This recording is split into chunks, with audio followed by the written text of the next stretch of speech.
So the list of panelists on the screen are all the people that are actually participating in this, because I only have Yes. 4 people in my screen. I mean, 4 images. Well, so I guess if you swipe, you're on an if you look on your computer, if you click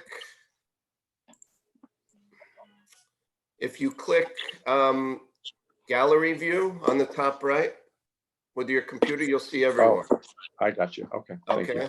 Yeah. So we have 4 people. Actually 5. Yeah, that's right.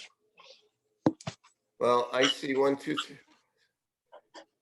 3. Members of the BET, however, there are only 1. Sherry's here. That's 2. James, 3, and the mayor. Oh, and Artie's 4, and then the mayor's. So we do have a quorum. Ed Amers is here. Where's Ed? Artie? Yeah. Okay, so we have a quorum. Yeah. Oh, okay, we're gonna go live now. Okay. So this is the what's today's date? The 20th, April 20th, BET meeting. The agenda includes a discussion on the Board of Ed fiscal year 2021 budget, as well as the Board of Estimate and Taxation open items deliberation. And I believe we do have a quorum. Is anyone going to be taking the roll call, or can we just agree that we do have a quorum? All right. I see. Just announce the people that are here. Okay, so by my screen, I'm here. Sherry's here. Sherry Brown, Ed Abrams, James Frere, Angela Fogel is here, Steve Adamowski. But for purposes of the quorum, we do have a quorum, so that we can proceed, I guess, to discuss the Board of Ed fiscal year 2021 operating budget. How shall we proceed with that, Henry? My understanding was the beginning was that that the Board of Ed was making their presentation, as all the other departments have already made. They had to cancel their originally scheduled appointment because they were getting distance learning set up. So this is the opportunity for them to present to the Board of Estimate, as every other department has. Okay. And Dr. Adamowski, how shall we proceed? Okay, so we have about 20 minutes, I think, of material we'd like to share with you. Kristen has prepared some slides that summarize that as we go along. Each of us will talk to you for a few minutes as this progresses, and the people participating will be Tom Hamilton, Kristen, Barbara Meyer Mitchell, and myself. Okay. Okay, so I will start. This is Tom Hamilton. I'm the CFO for the Board of Education. Thank you for accommodating this Zoom meeting so we can present our budget and answer any questions that you might have. Obviously, we have Dr. Adamowski here. We also have Barbara Meyer Mitchell, who is the chair of our Finance Committee, is on this meeting. Colin Hostin and Sherelle Harris, who are both board members and members of the Finance Committee for the Board of Education, are also on this meeting, along with Kristen Karschmidt, who is our budget director for the Board of Education. So I'm going to start out, and I did want to start by just briefly taking a few moments to correct some misconceptions that I think may be out there, and I think it's important to sort of set the record on those. So Kristen, if you can turn to the first slide. So the 3 things that I wanted to talk about really were the 3-year budget forecast that you may all remember. If you have been on the Board of Estimate and Taxation for some period, you may remember that we've presented a multi-year budget forecast, and there's been some questions raised about the board's budget request for 2021 and whether or not it is consistent with those forecasts. So I want to touch on that issue briefly. I'd also like to talk briefly on the Board of Ed budget as a portion of the total city budget, because that is also an area where there has been some confusion and perhaps some misconceptions. So I'd like to talk briefly about that issue. And then the third issue that I wanted to touch upon was per pupil spending, and look briefly at how we go about determining our per pupil spending and how we compare that to other districts in the state of Connecticut. The first thing I was going to talk about was the 3-year plan. What I put up on the slide here is it was in the board's budget document that was submitted to the city in January of 2019. And if you look at the column roughly 2/3 of the way over, you'll see a projected budget for 2020-21. Of course, this schedule was actually 4 pages long and included all of the line items for the board. But for this presentation, I've simply cut and pasted the bottom line, if you will. And what this showed is that the board's projection for 2021 was that the budget would be $211.2 million, which was a 4.5% increase over what the board had originally requested for FY 19-20 of $202 million. And I know there's been a great deal of discussion about 4.5% and what happened to the 4.5% increase that you promised us. And so I want to walk you through so you understand that the budget that we're presenting to you is actually quite in line with these projections that have been developed last year, number one. And number two, when there is a variance, and there's 2 significant variances, when there is a variance, there's a very good explanation for that. So 2 major things going on here. First is that the final approved budget for 19-20 was not in fact 202 million. It was 198.5 million roughly. And so there were some reductions made to that budget. And in particular, as part of the budget agreement between the city and the Board of Education last year, there was an expectation that the Board of Education was going to be turning back some money at the end of the year. And there was an agreement between all the parties that if the board turned that money back, then in fact that money would be rolled forward up to the 1%. And that's exactly what happened. And we were very grateful that the city did in fact roll forward $1.9 million from last year's budget into the 2021, or into the 18-19 budget into the 19-20 budget. But it's important to understand, we all recognized at the time that $1.9 million was not going to fund one-time expenses. It was in fact going to support the board's regular operating budget. And so those funds would have to be restored or would have to be continued in the budget going forward. So that's reason one why there would be an increase greater than 4.5% in fiscal year 2021, because the budget that we started with from the prior year for 19-20 included this rollover carryover of $1.9 million. And then two things have happened that are very significant since this forecast was originally prepared. Those 2 things are related, and they are enrollment growth, and especially enrollment growth among our English language learners, or ELL population. You'll remember, of course, that the Board of Education came back and requested a special appropriation of the city earlier this fiscal year because of the large influx of English learners and the need to provide appropriate educational services to those students.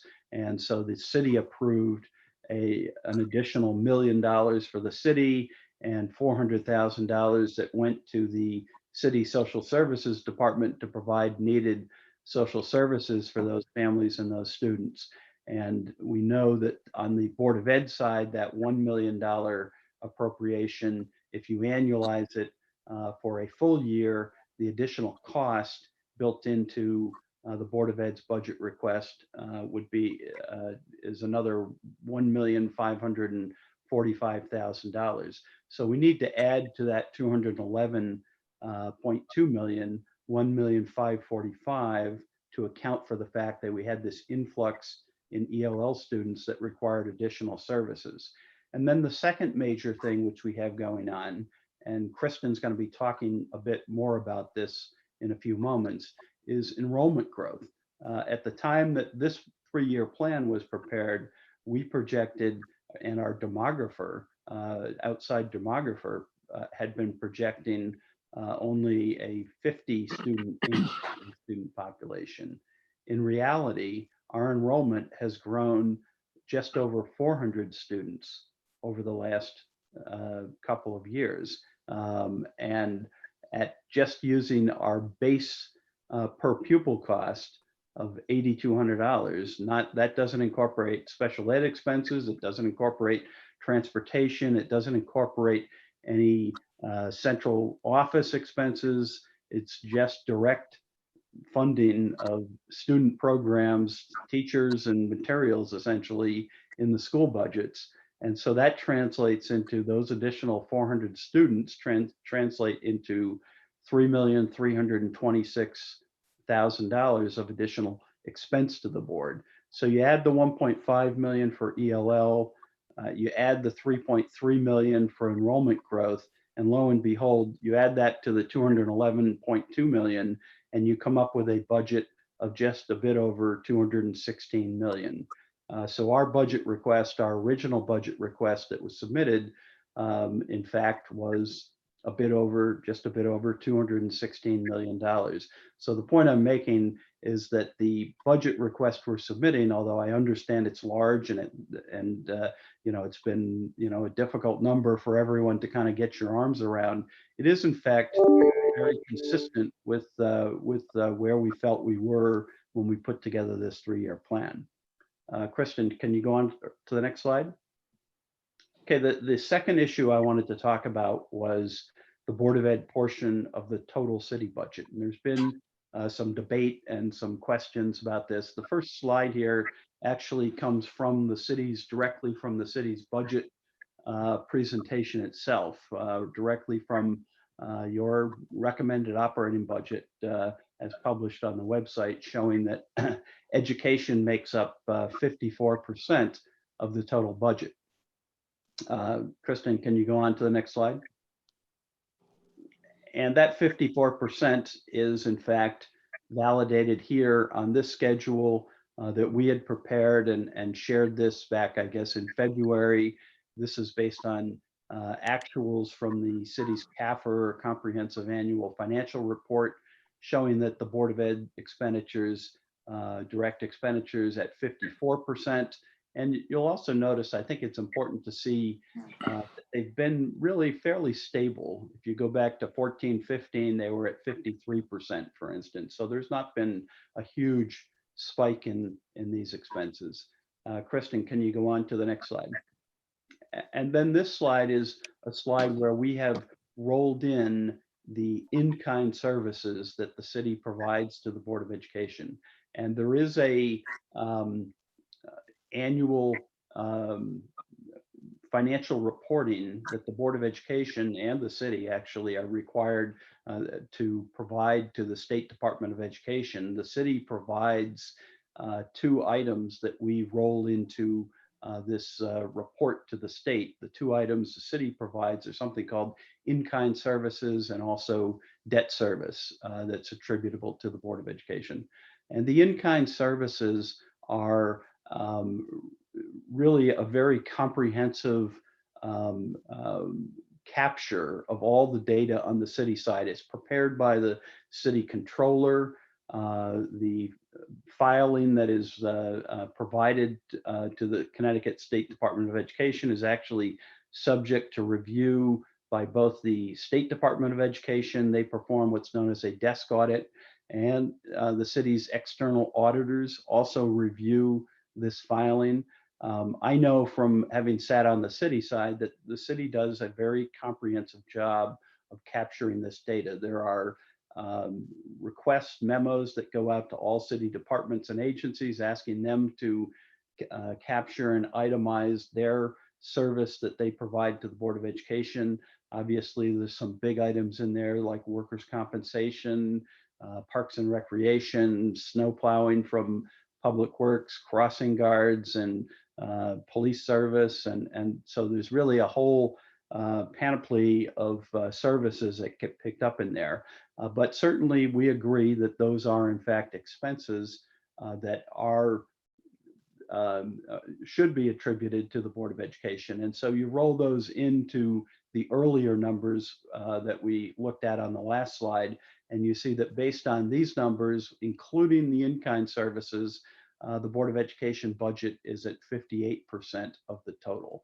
And again, it's been fairly consistent over a number of years. It has risen slightly from 56% in 2014 up to the current 58%.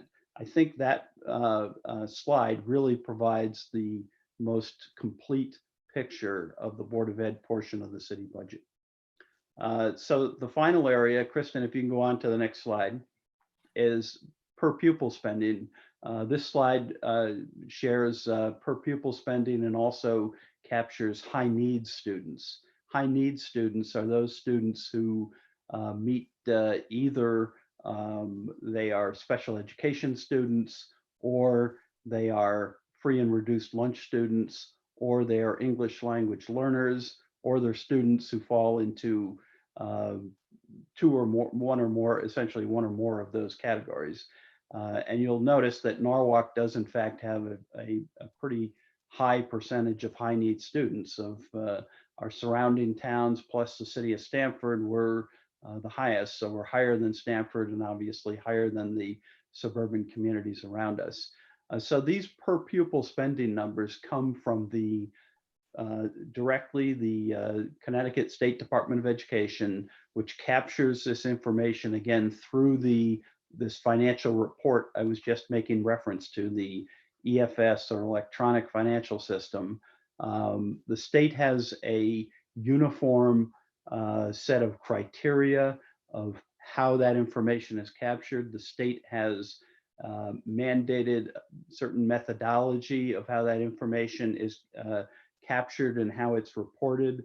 And I submit to you that the state's reporting of per pupil spending is in fact far and away the most accurate and comparable data, because it is collected as part of this process that involves including in-kind services from the cities and towns. It includes a desk audit by the State Department of Education. It includes a review by the outside external auditors, and all of those things together lead me to suggest that this data is in fact the most reliable data that we have available to us to look at and compare from one school district to another how much is spent per pupil. And again, the data speaks for itself, and it's not a big surprise that our suburban neighbors spend more, but the fact of the matter is our suburban neighbors spend substantially more than we do. As you can see, Westport up over 22,000, Weston closing in on 23,000, Norwalk down at approximately 18,000 per student. And I think for us, particularly the comparison to Stamford, we think is the most relevant, because Stamford is another urban community located in Lower Fairfield County, similar demographics, similar economics. And so we think that Stamford provides perhaps the best comparable for us. And so in comparison to Stamford, as you can see, Stamford is about $1,200 more, or spends about $1,200 more per student than Norwalk. So those were the three major points that I wanted to make. And I want to turn it over to Kristen, who's going to talk a little bit about our budget goals and some of the details in our budget. Kristen? Mayor Rilling had his hand raised. I don't know, are we stopping for questions or how are we handling that? Yeah, I think we can stop for questions at this point. If there's questions on the data that I just presented, if there are general questions, maybe we should hold those to the end. But if there's quick questions on the information that I just presented, it might make sense to address those now. Yeah. I just had a question. This is helpful, but what is how do we compare in our DRG with per pupil spending? Well, our DRG is probably the most diverse group of districts out there. So, maybe the superintendent might want to chime in here. I think generally Stamford and Norwalk are kind of on their own in terms of, because we're located in Southern Fairfield County, because we're competing for teachers and other employees in the Stamford labor market area, Stamford Norwalk labor market area, our costs are definitely higher than other areas of the state. So Tom, I can answer part of that. The State Department of Education has advised us and all districts in the state that the DRGs are largely obsolete and really should not be used as a basis of comparison anymore. And that's because that the wealth of districts have changed so much over the last 20 years. The DRGs are 20 years old. So in our case, both Stamford and Norwalk has become much more wealthy. And the others in our DRG, which are places like Ansonia, Derby, and West Haven, have become much poorer. We understand the state is working on an updating of this comparison. And if that were the case, we would rise, or when that occurs, our understanding is we would rise 2 levels. I believe we're in H now, and we would rise 2 alphabet letters above that and be in a classification of much wealthier districts. Can I add to Okay, that? thank you. Katie Roy from the Connecticut State and School Finance Project actually wrote a white paper that said that the only district in Connecticut that would truly be analogous to Norwalk would be Stamford. And her recommendation would be to have a separate DIRG just with the 2 of us. Thank you. Can you please state your name before speaking? Apologies, Barbara Meyer Mitchell. Okay, I can't see if anyone else is raising hands, but I don't know if the moderator can tell us. Yeah, James Freyer.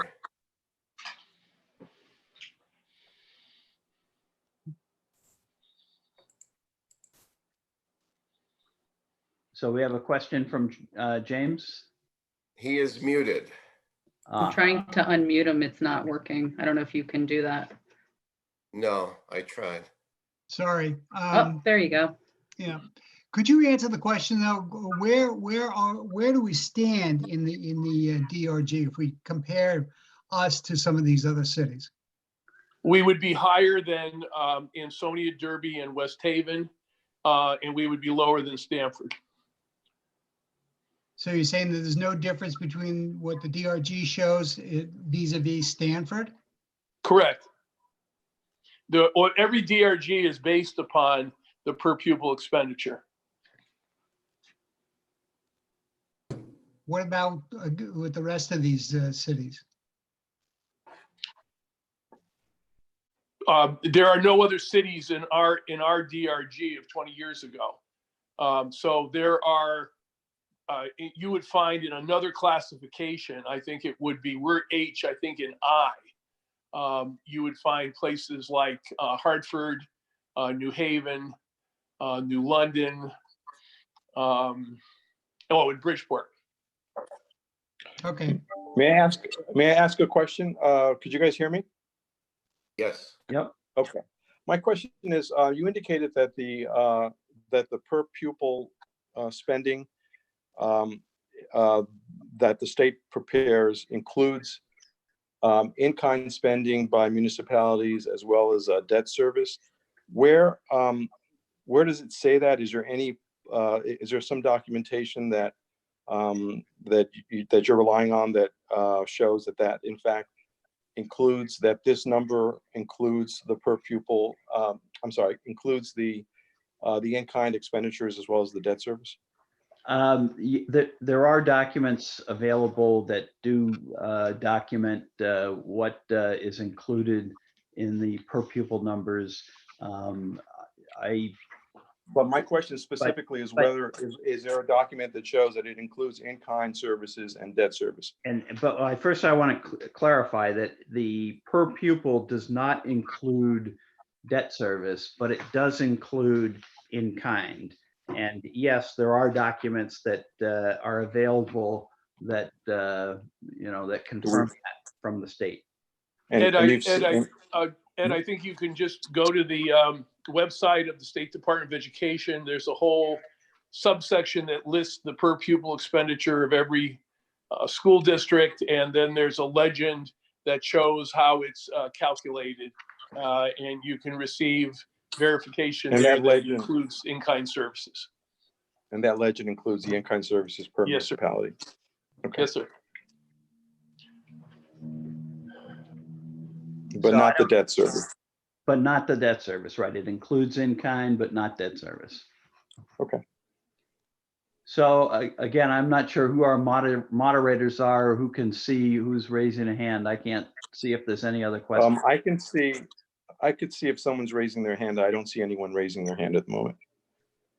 Okay, so Kristen, do you want to continue? Sure, I'll take over. Hi, everyone. I'm Kristen Karschmidt, the Finance Budget Director for the for Norwalk Public Schools. I just wanted to start off by saying thank you to the city and the teachers and all the staff for really jumping in and supporting and partnering in this pandemic, this very unexpected and unprecedented situation. So just wanted to start with that. I think we've jumped into distance learning and we're doing a great job with that, especially considering what's happening. I have little ones at home, so I can attest that it's not an easy task. I'm going to start off by talking about the budget goals. I'm going to be very brief. As you can see here, I have everything listed on one slide. I think a lot of you have heard this before or have read about it before, so I'm not going to get into a lot of detail.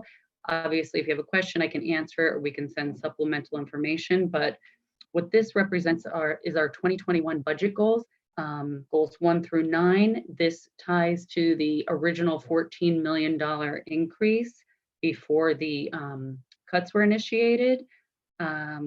And really, we still believe that students do need all of the goals listed here, and they may need even more support with this pandemic and mental health and things that are happening out there. So looking at budget goal number 1, that is the biggest budget goal and the biggest driver. There's really not much change there. What that is, it's the salary and benefit increases related to collective bargaining agreements. That's $5.6 million. It is grouped by bargaining units. So for example, the NFT makes up the largest portion of that with an increase of $2.3 million. That's driven by the contract, the salary table, and steps. Next, we have NFEP, which is $279,000. It also includes NASA, nurses, ESG, technicians, custodians, and the other largest part of this goal is related to health insurance or the increase in benefits. One positive note here is the original increase was $2.6 million for benefits. When we made up that number in the early part of the process and we calculated that, it was based on initial assumptions. And since then, we've gotten revised healthcare assumptions from our consultant, and we do see some savings that are happening there, almost 1.4 million that we can apply to the cuts. So that's a positive thing there. Everything else is really non-negotiable because it's tied into the contract. So that's really the biggest driver of our budget. Going on to budget goal number 2, the enrollment growth increase. Tom had spoken to that earlier, and that is worth $3.3 million. How we arrived at that figure was we took the projected enrollment increase budget to budget of the students based on our demographers, 406 students, K through 12, multiplied by the direct per pupil cost. Now, these direct per pupil costs don't even come close to the total cost that we spend in the 18,000 that Tom had just mentioned as well. This direct per pupil cost is based on a 1920 allocation. And if you multiply the 406 times the a little over 8,000, that's how we get the 3.3 million. If we look at that, it doesn't even cover the cost of special education, transportation, ELL. So at a minimum, we do need the 3.3 million as part of our budget goals. What this doesn't even factor in is, due to the pandemic as well, people are saying that there may even be a shift from private school enrollment to public school enrollment. So it may potentially even be more than this 406 that we've noted here. We'll go into more enrollment details later, but that's, you know, another big goal that's driving our budget increase. Now, budget goal number 3 that you see here is the expansion and enhancement of the ELL program, or EL program, the phase 1. I can dive in a little deeper, but due to the lack of time, I'm just gonna hit some points here. This is for support for the increase in the ELL student population. It also provides for specialized ELL teachers and instruction, as well as supplies and translation and interpretation services, TESOL certification courses, which really addresses on site our statewide shortage in this area. We feel that we need this budget goal because of the large influx of new ELLs that was beyond the capacity that our staff can currently handle. And obviously this ties into what you already know related to the EL special appropriation that we had received this year. So we're going to talk more about that further, but that's that piece of the goal. Goal number 4 relates to our additional students enrolled in choice programs, or magnet programs as we call them. It's $1,000 per pupil that we have allocated here. And really what this does is it supports our choice programs, with the goal being to meet the diverse needs of our city and our students who live in our city. So we've shaved that down a little bit to try to meet some of the cuts, or we potentially are going to do that, but it lists all of our schools and our programs. I could get in more detail if anyone has any questions on that. Goal 5 is related to our new general student transportation contract and our clean busing SMART initiative, the healthier high school start time, as well as the Jefferson Ponus relocation impact. That is almost 800,000. And then the next budget goal is related to the counseling and social and emotional learning, or SEL. This is to implement phase 2 of the recommendations of the committee, as well as funding for executive functioning training. I think this budget goal we really probably need more than ever due to the pandemic and the increase in what's happening with mental health. And when the students come back, they're probably going to need this more than ever. I mean, studies have shown that in this area, money invested here really gives you a return on investment, because it helps children and adults to understand and manage their emotions, set goals, show empathy for others, and really, brings learning to a higher standard. Goal number 7, the Carver Partnership for before and after school programs, is 300,000. And this is just a drop in the bucket compared to the support and funding that Carver spends on our programs. They pretty much support Norwalk students and spend over $4 million annually. So this is just our skin in the game to partner with them and have the financial partnership and show our support for them. Goal number 8 is American Sign Language, and this is essentially a new teacher and some resources. It provides choices for students to fulfill their world language credits and give them opportunity for some differentiation. Budget goal number 9 is the 7th grade summer school. The projected district operating contribution of $245,000. This has since been on the cut list, but I think it's going to go back to the drawing board in light of the pandemic. So that pretty much outlines in a nutshell. We can talk a lot more about this or answer any questions, but that's just the overview that added up to the original 14 million increase in the original budget goal before cuts. Thank you, Kristen. Artie Casimis has a question. Okay. I had my hand raised before Kristen started, so I apologize. I'm going back. But No worries. with the change in the DRG, does that affect the ECS formula? No, there would be no effect on the hierarchy. There would be no effect on the ECS. Okay, thank you. Sorry, Kristen. Oh, no worries. So moving on to, I don't know if, is this screen blocking anything? Can you guys see? I don't know if this is showing blocking yours. So this shows you a budget history. It's over 10 years worth of data and historical information. So you can see what's happening here. Just wanted to point out a few things on the bottom here. You can see the board requested original budget of 216 million. The final approved budget or the approved budget of 208 million, and then the 8.1 million in recommended cuts where we are at this point. This is an increase of 9.9 million from the prior year, or 5%.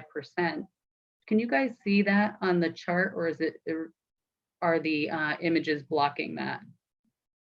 No, we can see it. Okay, good. 5%. But if you look at the 1920 approved budget and we add the $1 million special appropriation, in essence, our budget increase is 4.47%. So I just wanted to point that out, because when we initially did this budget, we considered the $1 million special appropriation as part of our base, as you've all heard that discussion before. But truly, in essence, we're saying it equates to a 4.47% increase. There's some other just facts here. As you can see, the net current expenditures per pupil is the per pupil spending. And if you come down, you can see the number that just ties into what Tom was talking about. You can see over the years, the percentage of free and reduced lunch that has grown significantly, as well as the student enrollment, which has also grown significantly. So that's just some historical facts for you. On this chart, this is an overall enrollment chart, and it shows years of enrollment. We base our enrollment on the 10-1 report to the state. And on the bottom, you can see all the different factors and how it has increased over the years. If you look on the bottom, you could see 2018-19 budget. Then it shows you the 10-1 2018-19 actuals, which was 11,385. The 2019-20 budget, we're at 11,532. The 10-1-19-20 actuals, which is 11,612 in the basis for the demographers to come up with the next year's projections. And then the 2021 budget figure of 11,943.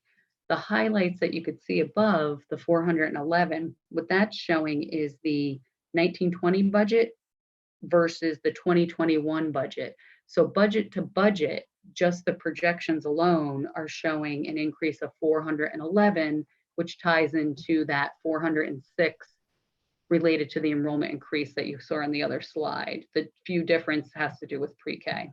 Hey, Kristen, I just want to add or sort of highlight 411 student increase is about the size of an additional elementary school, to put that in perspective. So it is this is not a small increase in enrollment we're talking about. right? That's a great point, Tom. It's not usual that people in districts are getting this type of increase. And if you look, the 10/1/1920 actuals versus the budget, that increase from 10/1 to the budget is 331 students. Now, not listed on this chart just because of the sake of time, it didn't make it on there, but as of 4/1, our enrollment is already at 11,888 students. Right now, we're already at the point where we're almost at the budget. We're only 33 students off. If we also add in, there's a few ELLs, or more than a few, handfuls of ELL students who have not been processed due to the pandemic because they didn't have access to the digital means to be reported in the 4/1 figures. So we think it's at least 22, if not more, 22 that's completely documented of ELL. So if you take the 11,888 from the 4/1 enrollment and add in at least 22, that's over 11,910 students, which is almost at the point of our 2021 projections. So this factored in with the fact that we may have some shifts from private schools, we think we're going to be higher than even the projected enrollment that we're showing here. So we've only asked for the extra 406 students, but we think based on what's happening, trends and other facts, that we think it's going to be even higher. So I just wanted to point that out. Any questions on that? So related to the ELL population, if Dr. Adamowski or Brenda Meyer-Mitchell, the finance chair, would like to comment on this further, please jump in. But really what I wanted to mention here was ELL, it's not just a nice to have these services. There are actually laws and mandates related to these services. And, it ties into the Civil Rights Act that districts must take affirmative steps to counter student language barriers and ensure that ELLs can participate in meaningful educational programs as quoted here. So we can't ignore this fact of the influx. We need to make sure the proper supports are there, hence budget goal 3 and why it's so large and why we asked for the special appropriation. I do have a question, Kristen. Sure. I assume that, no one can really tell what the impact of this COVID-19 thing is going to have on probably the most severely impacted community, which are communities that, people that don't, qualify for Social Security reimbursement or for that $1,200, the people that work in kitchens, people that are really the most adversely impacted by this crisis. Has there been any consideration given to whether or not that might have a downturn in student population as a result, the longer this crisis continues? Has that been factored into, or has that been thought about in some way? Ed, are you referring to a downturn in population or student achievement? In student population. No, we don't see why that would happen. 80% of immigration in Connecticut goes to Fairfield County, but there are only 3 places where an immigrant can live, and that's Bridgeport, Norwalk, and Stamford. And our economically segregated suburbs do not have housing where an immigrant can live. So we don't expect anything except a continued increase. Right now, immigration is at an all-time low. We expect after the COVID-19 crisis subsides that immigration will increase again. Okay.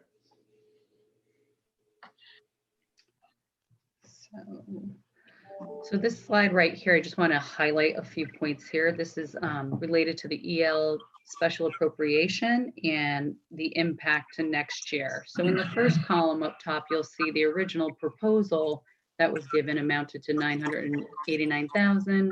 What was actually approved and reforecasted was the $1 million special appropriation, and that tied into 21 FTEs. If you go down to the bottom left, you'll then again see the $1 million. So that's the $1 million special appropriation that was approved and received. The next column on the bottom shows you the 2021 full year impact. So I think Tom had mentioned that briefly.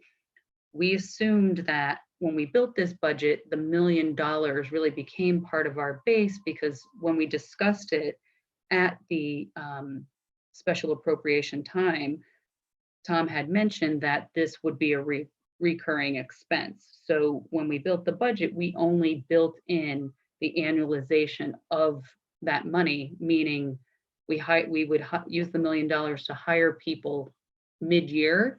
So if we were to calculate the full year impact, it was only an incremental $545,000. It's not being accounted for like that as we know now. So really our true budget impact is 1.5 million here, the true impact of 2021, if you look at it that way. So either you would put the $1 million in the base and add on top of that the annualization of 545, or you can look at it as we still need to continue these services for ELL, and it would equate to 1,545,000. On top of that, our original budget goal 3, the new request, was worth 1.3 million. Since then, we've proposed a few items move to grants or be shaved off or cut down. Those aren't approved yet, but we shaved that down slightly. But in reality, the special appropriation full year number plus our new budget goal equates to almost 2.9 million of the needs to satisfy the laws and mandates of what we project to be the ELL population, which is already here.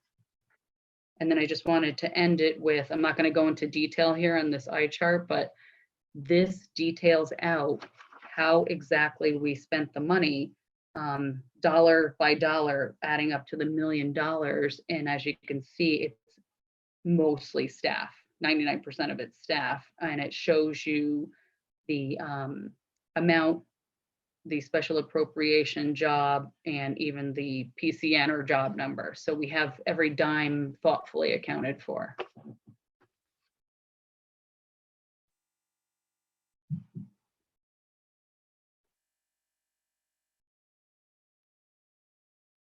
I'm sorry, is that the end of the presentation?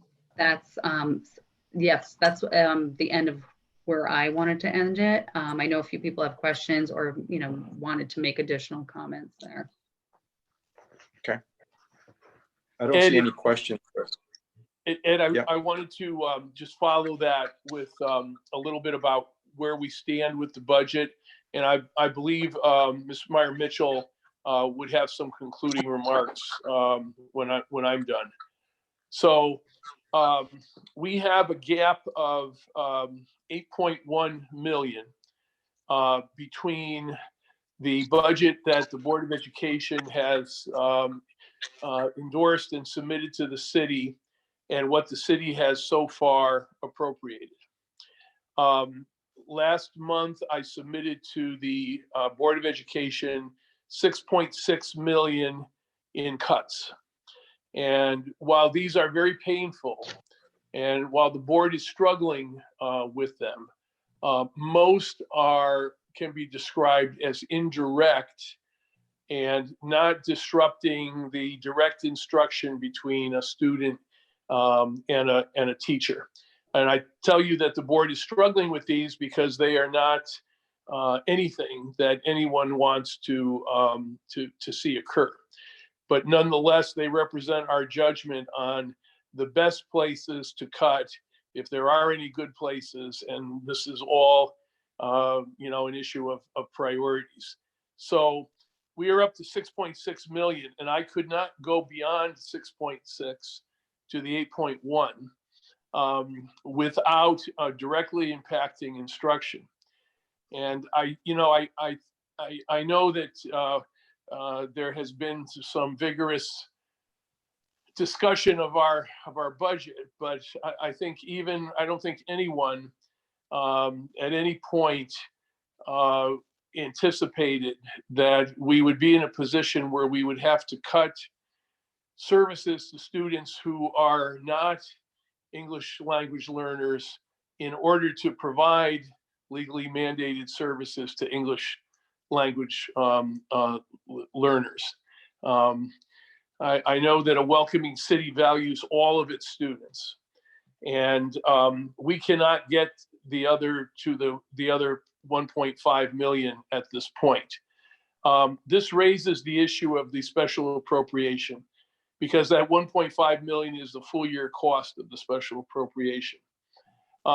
We felt that it was very unprecedented in Connecticut school finance not to count the special appropriation in the budget base, and to force the Board of Education to reappropriate it from next year's increase. We're not aware that that has happened ever in any other municipality in Connecticut.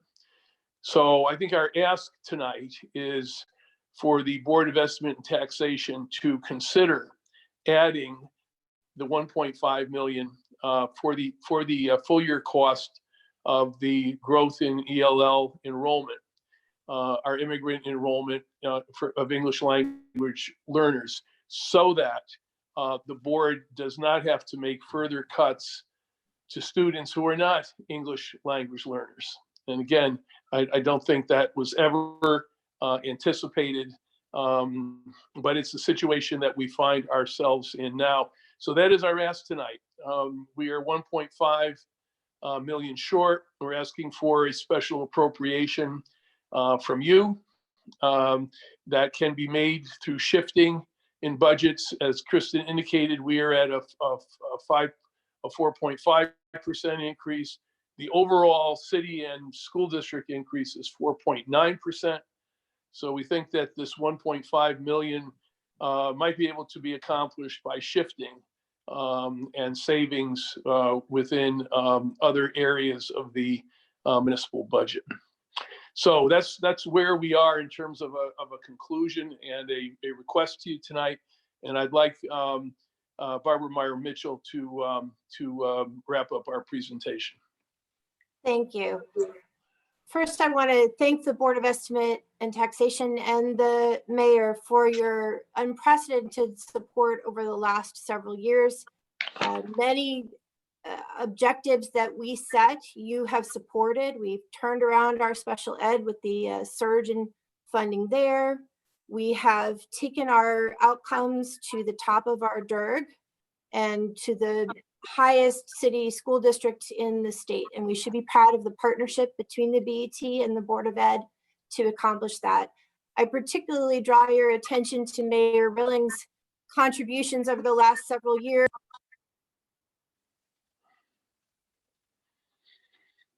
Lost you, Barbara. Barbara, we lost you. Okay, where did you lose me? Last several years. But thank you for your support over the last several years.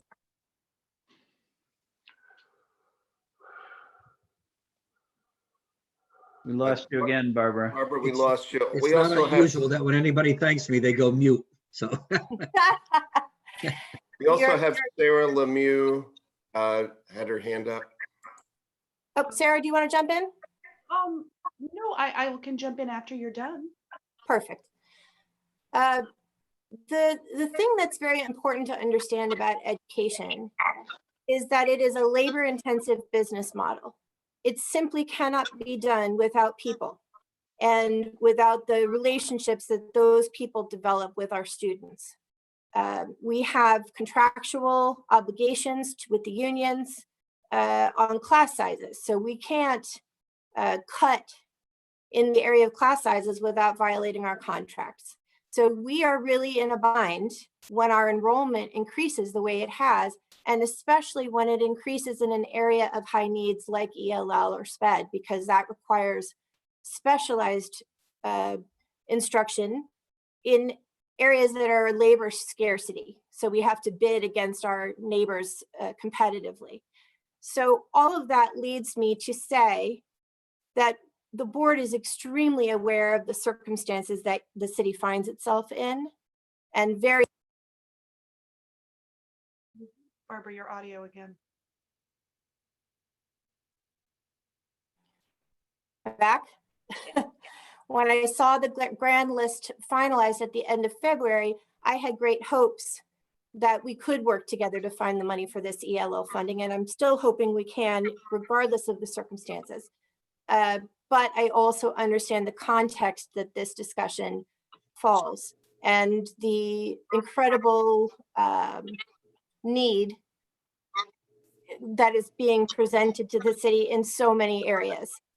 I do really want to remind you, though, that education is an area in which we are legally mandated to provide these services, and we lay the city open to liability legally if we do not provide them appropriately. So I would urge us to see if there's any possibility that we can invest as we've laid out, rather than running into a situation where we could have some legal ramifications. Okay, so Sarah, you go ahead. Okay, thanks, Barbara. And hello, everybody. And I'm sorry, I was teaching and then I had to switch back and forth between different devices. So I heard a lot of what Kristen had to say, but I couldn't get myself in here, but here I am. So I think what I would actually like to say is to go sort of broad in talking about this and say two things. One is that I think that there is a narrative that is sort of, I don't know, it's a narrative that I disagree with, that some of the things that are on the list of budget goals are extras or frivolous or not necessary. And I have heard, you know, metaphorical comparisons to cars or other things that are, I don't feel accurate comparisons, because I think most of the things that the strategic operating plan has been trying to address since Dr. Adamowski has been here have been to repair something that wasn't functioning. So it's not a question of getting something that's new, but more a question of repairing something that didn't work for children, for teachers, for the community, for stewards of taxpayer money. You want to have your money going towards something that is effectively doing the job that it is intended to do. So that's one thing. And then the other thing that I would say is that, and this might be a little too philosophical, I don't know. The best thing that we can do right now to mitigate the damage done to the world by this pandemic and by any future unexpected or expected difficulties that we have as an entire society of human beings is to make sure that we educate everybody to the best of our ability so that they can make decisions that keep us all safe. I think if you look around at the decisions that have been made in this latest difficulty, in our city, we have good leadership, and our leadership is making good decisions to keep people safe. And there are other areas where people are not making decisions to keep each other safe. And I think we really need to think about the interconnectedness of all of these things. We need to think that the decision that we make now to fund and at what level impacts the entire rest of the world, our health, our well-being, our economic viability, all of these things. So I went real big, I went real conceptual, but that's honestly what I'm thinking at this point. So thank you for indulging me for a second, and thank you for your thoughtfulness in considering all of these things. Are there any questions at this point? Yeah, I see Colin Holston has his hand up. Oh, Colin, yes, Colin. Yes, Colin. Okay, yes, sorry, I was on mute. Hi, everyone, and this is Colin Hostin. First, I want to thank the BET for this opportunity to present tonight, and really to thank the members of the BET who are here, who are taking part in this process. At the risk of sounding hokey, I'm as a citizen here in Norwalk, I'm truly grateful for the ways in which we've been able to maintain some level of consistency and continuity with municipal government. This is really a testament to everybody who's here tonight. And it's related to what I wanted to say to sort of piggyback or add to what Sarah was just saying, which is that, you know, what's going on in the world right now, as we all know, is really unprecedented and devastating. And I don't know how it is in your neck of the woods, but I know with the people that I encounter online and you know, in the media, through social media, etc. You know, the psychological impact of what's going on is perhaps just as deep and devastating as the public health impact. I mean, talk about people losing hope, people finding it hard to make it through one day to the next. And I bring that up just to say that, in my opinion, as a member of the Board of Ed and a member of our Finance Committee, there is an opportunity here, right? And you know, part of what we do as public officials is look for opportunities even when they may be hard to find. There's an opportunity here to achieve some kind of psychological benefit from a show of joint support to our public education system here in Norwalk, at a time, one, when people are finding it hard to find good things, to find things to be excited about, and two, when every single district in Connecticut, in the United States, and pretty much across the world is going to find itself struggling through a very challenging process of getting back up to speed, if and when, well, let's say when that does happen. We actually here in Norwalk Public Schools have an opportunity to get a leg up, you know, to really put our students and families in our community ahead of the pack, right? Not just struggling along with everybody else, but to say that, you know what, we have seen what's going to happen, and we are putting ourselves ahead of the game in terms of getting ready for that. So I just wanted to add that to what both Barbara and Sarah said. And again, I really appreciate what's happening tonight, because it's given me a lot of hope at a time when it's hard to find some. And I just add, just really quickly piggyback from a financial standpoint, every dollar that we put into our local economy through a salary, and remembering that the Norwalk Public Schools is the second largest employer in the city, has a multiplier effect, especially when it's spent locally. So it's one way that we can help our economy recover from this hit and come back from a downturn quicker. I just had one question of Colin.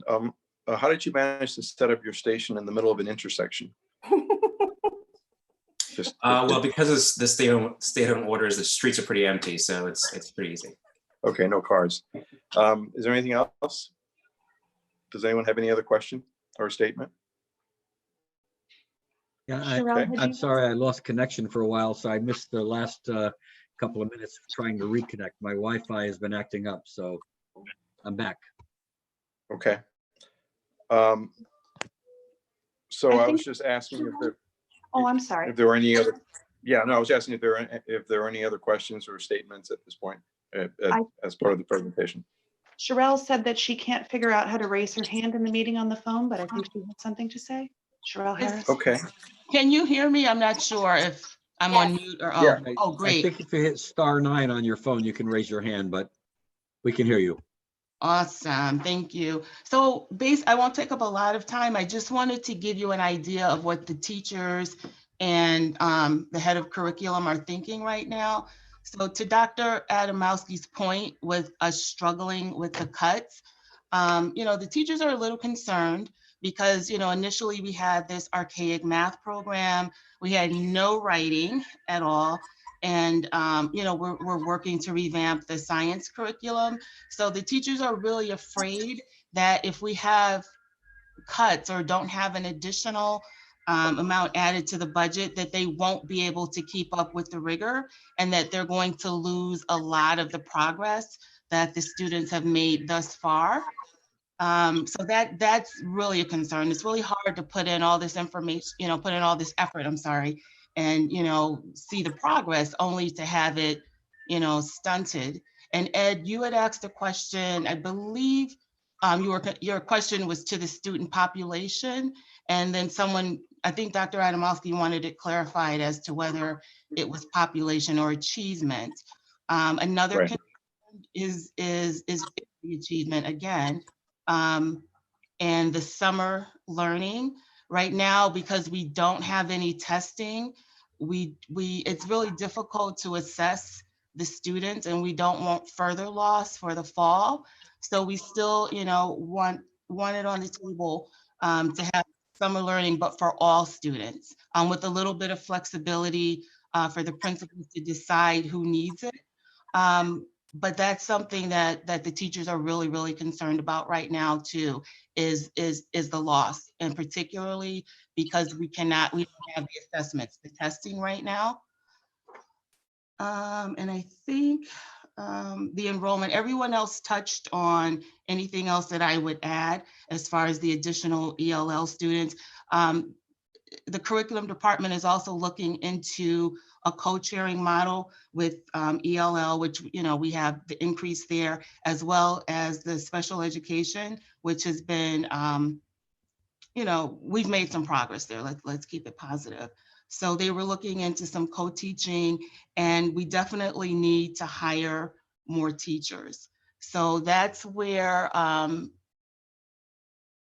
just wanted to be a voice for the teachers and for the head of curriculum, is to really keep the students in mind, the progress that we've made, and we can't afford to lose it right now.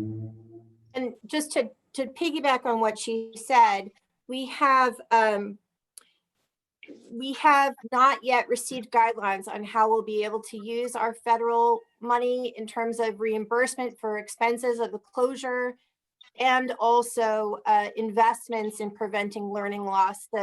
Dr. Adamowski had presented research to us last week that showed that following Katrina, Hurricane Katrina, there was 60% of the students it took 2 years for them to catch up on the learning loss, and 40% of the students never caught up at all. So we're trying we're trying desperately to prevent that, and hopefully there will be federal money to help us in that area, but we don't know yet. So we'll definitely be communicating with you as we know more. All right, I've got one question of anyone, either Dr. Adamowski or Tom or anyone.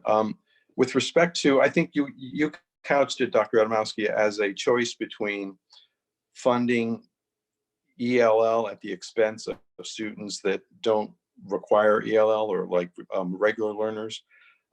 Is that the only choice? So in other words, are there any administrative positions or non-teacher positions, if you will, that could be cut or could be reduced in some way without actually impacting learning? Yes. So Ed, I've made recommendations on cuts to the Board of Education. Those have not been accepted yet by the board because some of them are very difficult, and the board is appropriately giving thought to this, looking to see if there's alternatives and so on. But that first 6.6 million relies heavily on cuts of administrators, non-teaching positions, indirect services. My point to you earlier is can't get from 6.6 million in cuts to 8.1 million in cuts without taking services, direct services, away from children who are not ELLs to fund the ELLs, which is why we need the special appropriation. May I say something as well? Yes. Thanks. Yes, sorry. The other thing about that is that even when you do make cuts that are not in the classroom, they have a collateral impact on the classroom, because the amount of work that has to be done is the amount of work that has to be done if it's administrative work and somebody ends up having to do it. So like, for example, a number of years ago, there were cuts made to guidance administrators.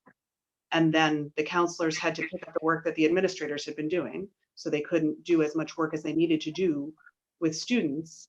And that resulted in the need for us to redesign the whole counseling system in order to bring it back to counselors being able to actually work with children instead of having to do administrative work. So that's just like an example of, I mean, fundamentally the amount of work is the amount of work, and it requires the amount of people that it requires.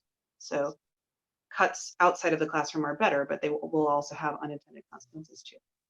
But we have also already planned, we've been proposed to cut a chief and their executive to Yes. cut. The board is in discussion of delaying a director of counseling, which is desperately needed. There has been no supervision in that department for 20 years, and we were really hoping to make that happen this year.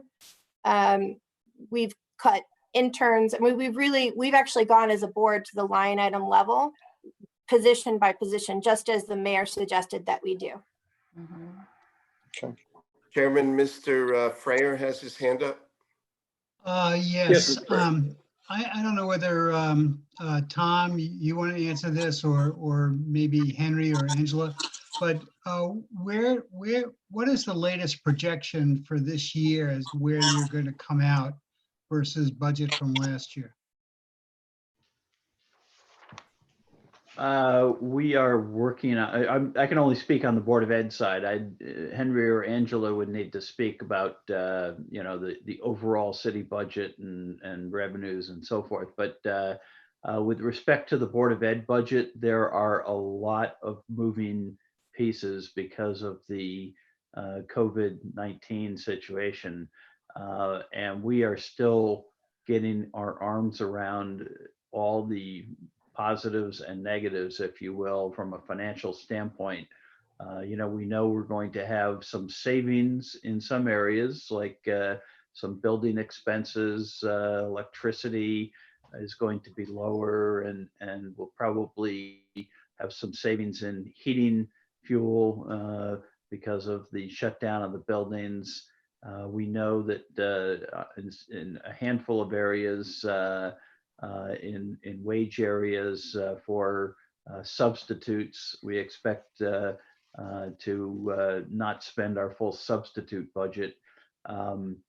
But by and large, we have a couple of things really driving our budget. One, of course, most of our expenses are made up of wages and benefits, and those expenses are continuing pretty much, in full force, because of the fact that one, we're still running a very robust distance learning program that's got most of our employees actively working in a distance learning capacity. We also have the governor's executive order that was actually came through the Federal CARES Act that does mandate that school districts maintain and continue to pay their staff during this pandemic. So we have not laid off employees because of the pandemic. And in fact, most of our employees, 90% of them at least probably are actively working. We also have the governor's executive order that does also impact transportation expenses. So we're obligated to continue to pay our transportation providers and our special education providers. And again, they're also engaged in distance learning with many of our students and continuing to provide services. In addition to that, we also have some areas where we know expenses have gone up for us. So we've got, and we've been working with the city with respect to some cleaning costs and sanitizing costs, as well as working with the city with respect to the purchase of Chromebooks. But even outside of those two areas, we have other areas where we've had additional expenses. For instance, we're printing and mailing, I think it's about 5,000 learning packets every week to all of our students, grades K through 3. That's running, I think, at about $18,000 a week in unanticipated printing and mailing costs. And we've got other expenses, of course, as well as a result of the shutdown. So there's a bunch of things that go both directions. We're still compiling the the numbers and are going to be presenting information back to our finance committee as soon as we're able to get that compiled. Let me answer your question, Jim, on the city side. Our revenues from tax revenues look good, but it's unclear whether departmental fees and licenses and parking tickets and all those things, whether that revenue will hold up. We have intergovernmental grants from the state. We don't know how that will hold up. And of course, we have expenses that were unanticipated. As Tom referred, based on the request from the Board of Ed and the mayor's agreement, we picked up $1 million for those cleaning expenses and Chromebooks. So we're hoping that everything else will come in at the balanced budget level, and that if we have a deficit, it's only that $1 million, but we can't know for sure, and we won't know until we close the books. So that's where we are for this year, and obviously we're looking toward next year as well with the unanticipated revenue shortfalls and expenditures that we didn't anticipate. I think a lot depends on how long and extensive we're going to have the stay-at-home rules, and the amount of saves that we're going to have is pretty small because such a vast proportion of our budget are people who are getting fully paid. Some are coming in, many are working from home, and everyone is getting paid. That was one of my questions. What would the anticipated savings be in not using buildings, buses, et cetera, in this period that we're down because of the pandemic? What would that savings look like, and can something be done to roll over those savings into next year to at least partially fund the 1.5 million that the Board of Ed is asking for? And my other question was whether or not there are certain initiatives that could be postponed or delayed for a year or two, so as not to burden the budget this year, so that we can sort of roll them out a bit slower than we had anticipated. Is there something like that can be done? Well, I don't know if the superintendent wants to take that or wants me to take that. Sure, I can take that, Tom. Ed, I think that I want to just unmute. I think that our cut of 6.6 million anticipate that most of the budget goals will either be deferred or incrementalized or wiped out entirely. With the exception of the largest budget goal, which is our union contracts and the enrollment growth, which we have to fund. What about things like, and I'm not singling any one thing out, but what about things like the early start time and things like that?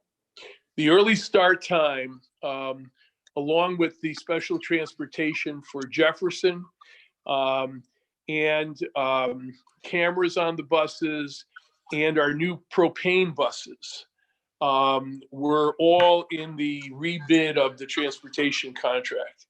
And there we have some good news. We had estimated these costs based upon our current contract. The new contract has come in $330,000 less. So we will take that savings in the 1.6 million of cuts we're making. So Stephen, I had to have that clarified for me, so it might make sense to state it a little more simply, but I think the takeaway is that the understanding of the cost of that item is not an understanding of the net of that item. Does that make sense?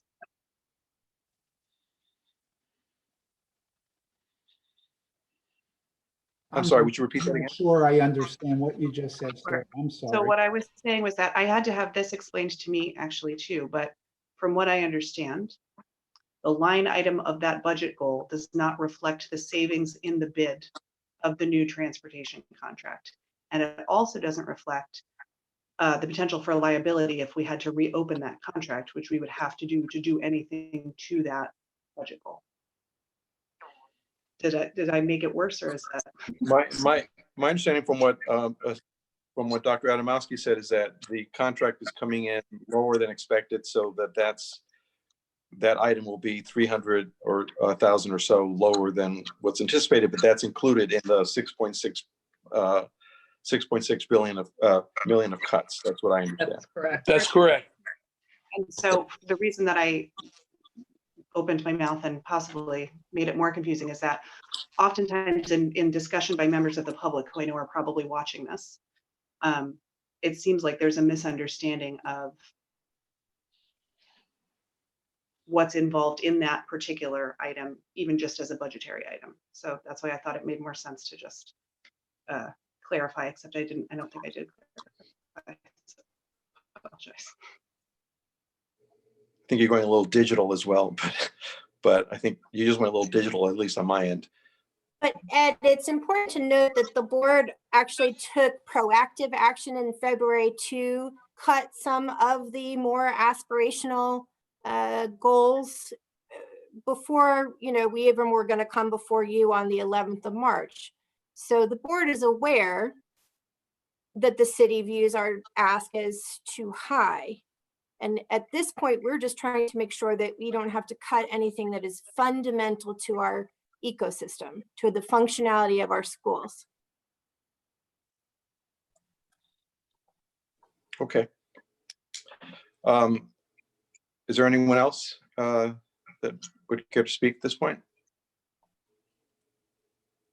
All right. I assume that that concludes the Board of Ed's presentation.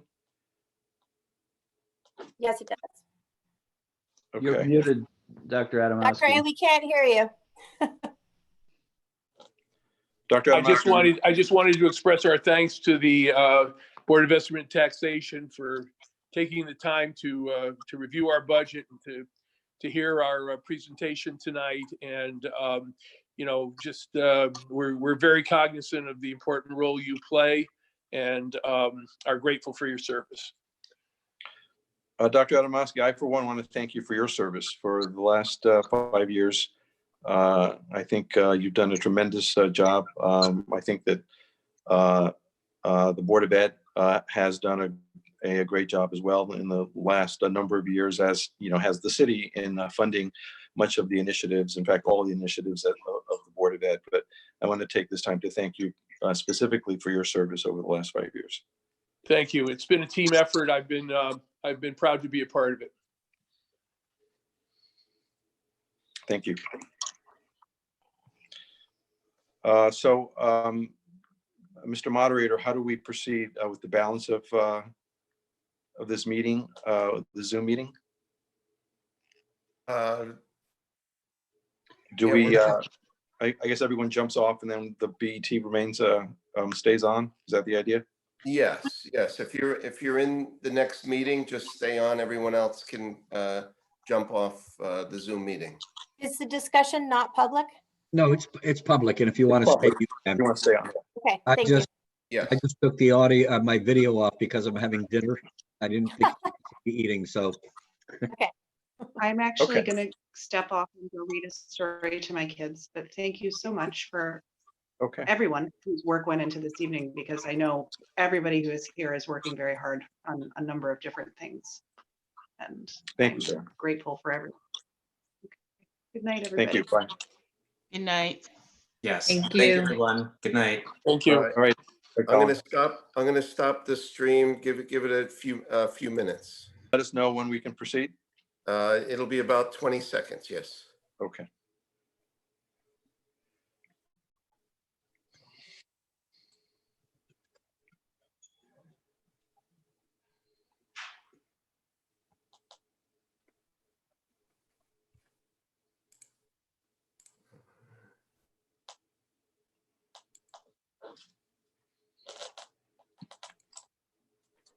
Okay, Okay, this is, we're now on the Board of Estimate and Taxation open items deliberation portion of this meeting.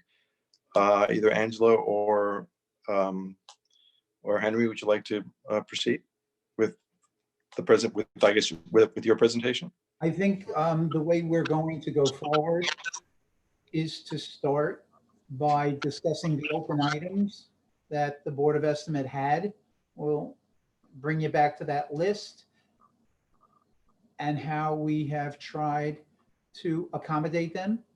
And Angela will lead that discussion.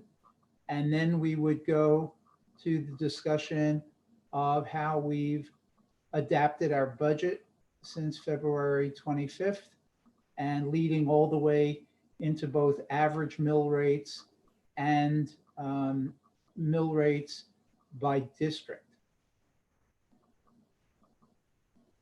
Okay, Whose screen is this? This is very small. it's small, yeah. Let's see. Is that better? It's getting better, yeah. Could you make it just a little larger, or is that as large as you can make it? Is that better? Much better. Yeah, that's better. Yeah, that's good. Okay. So this is Angela Fogel, Budget Director for the City of Norwalk. I will go over the open items list that were identified during the BET operating budget departmental reviews. These are the cuts that were to the requested departmental budgets for the fiscal year 2021 recommended budget. During the meetings, the departments have asked the BET to restore these budgeted expenditures when they create their tentative approved budget. I organized it in 2 pages. This first page details all of the departmental requests that the BET identified that they wanted to go over during this deliberation meeting.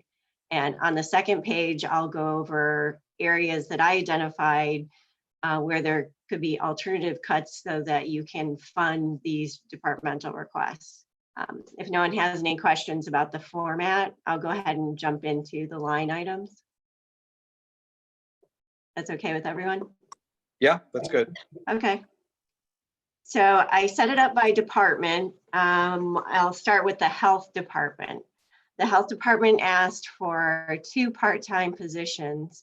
The first part-time position is a billing assistant, which was their second priority. But this is a position that will help generate revenue that they're not able, they don't have the staff to bill for all of their services, all of their clinical services. This should increase their revenue. And the second position, this was their highest priority because these services were paid for by a grant that they recently lost. So this will allow them to continue TB testing and STD testing services.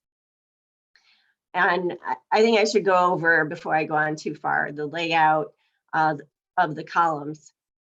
The first 2 columns of numbers, that's the department account number. And if you wanted to look in your budget books to specifically see these line items and their entire budget, you can look up those numbers. And the third column, that is what the finance department recommended. And the next column is the resulting cut.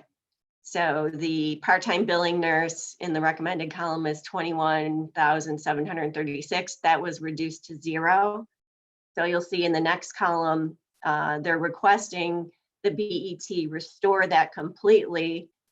So the boxed column, the BET budget column, that is what they're asking the BET to increase the total budget by that 21,736. So on the second line, since the finance department cut that, but didn't cut that completely, but cut it to 45,000, you'll see in the final numerical column that will increase the budget by 49,245, not the 94,000 of the original request.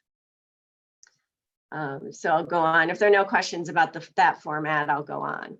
Is that fine? So the total for the health department that increase to the total budget would be $70,981. And then I've grouped all of economic and community development together.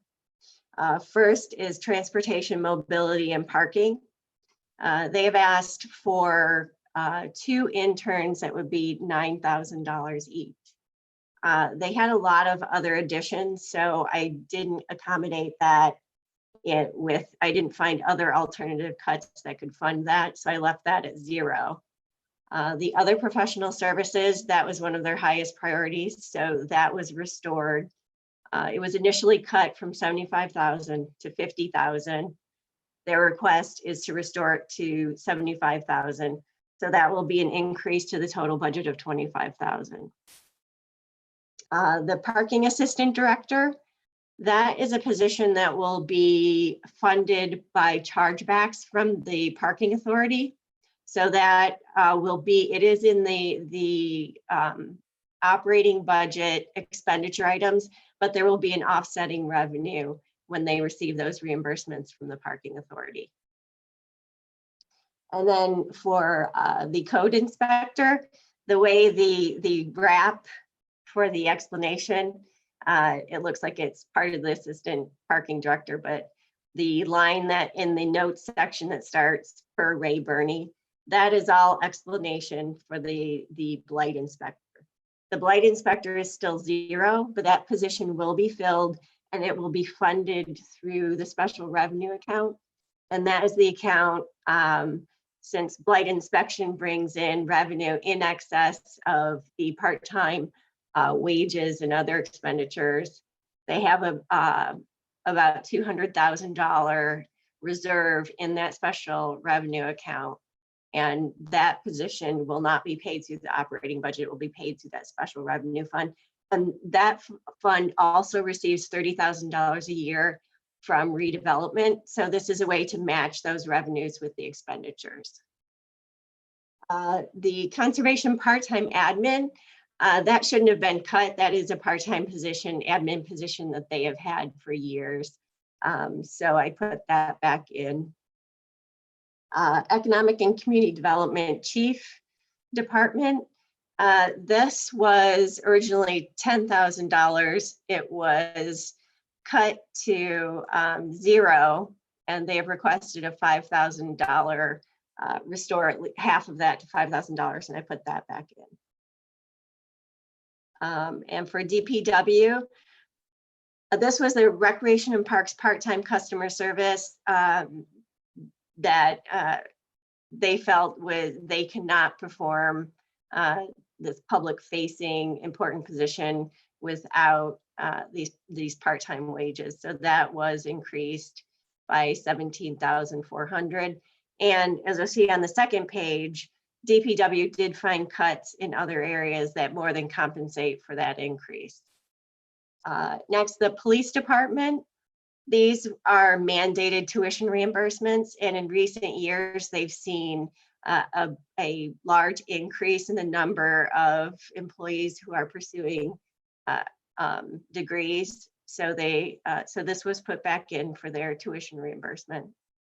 And the chief of staff identified some areas where because of charter changes in the last couple of years, they have an expected increase in costs for printing and public notices. And the fire department, these are current part-time inspectors. They're currently staffed, so this was put in because they would have to cut those positions if this budget wasn't restored to the full amount. And the IT interns, this is a position that Karen felt it's very important for her to get things, address issues that she can't address during the year. It's a very cost-effective way to do it. The interns bring additional knowledge since they're in school now, most of them. And she said it benefits both sides.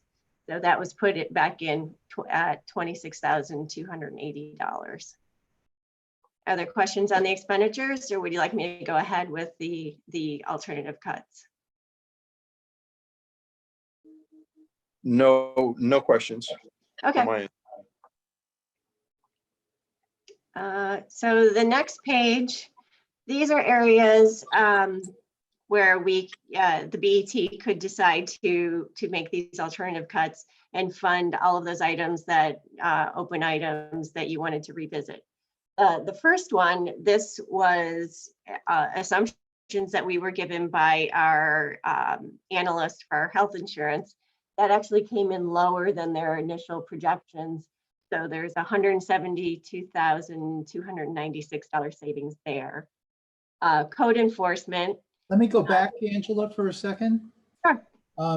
On health insurance, this isn't an analyst on our staff. This is an outside consultant, Siegel, who not only works with the city, but they also work with the state of Connecticut. And apparently the initial projections that we had were high. So when they came in with an actual that was lower, that's a save of $172,000 to us.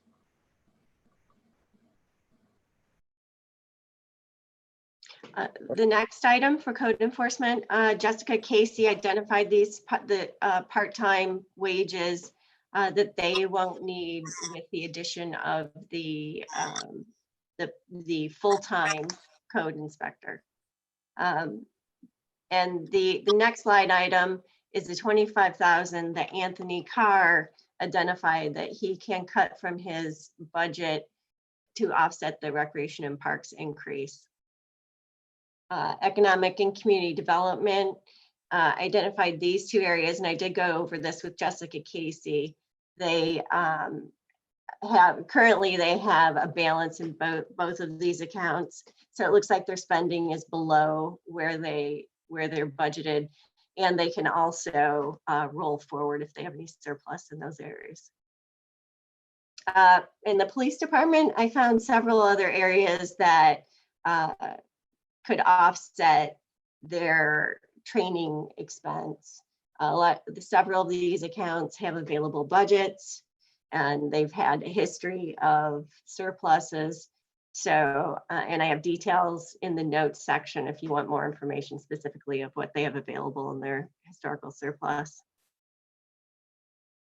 And the rest, will come out of contingency. So the contingency, there's about 1 million in contingency that, aside from other salary increases that we're expecting, and from that 1 million, I will deduct 12,411, and that will give us a net zero difference from the recommended budget, and there will be no change to the Common Council cap.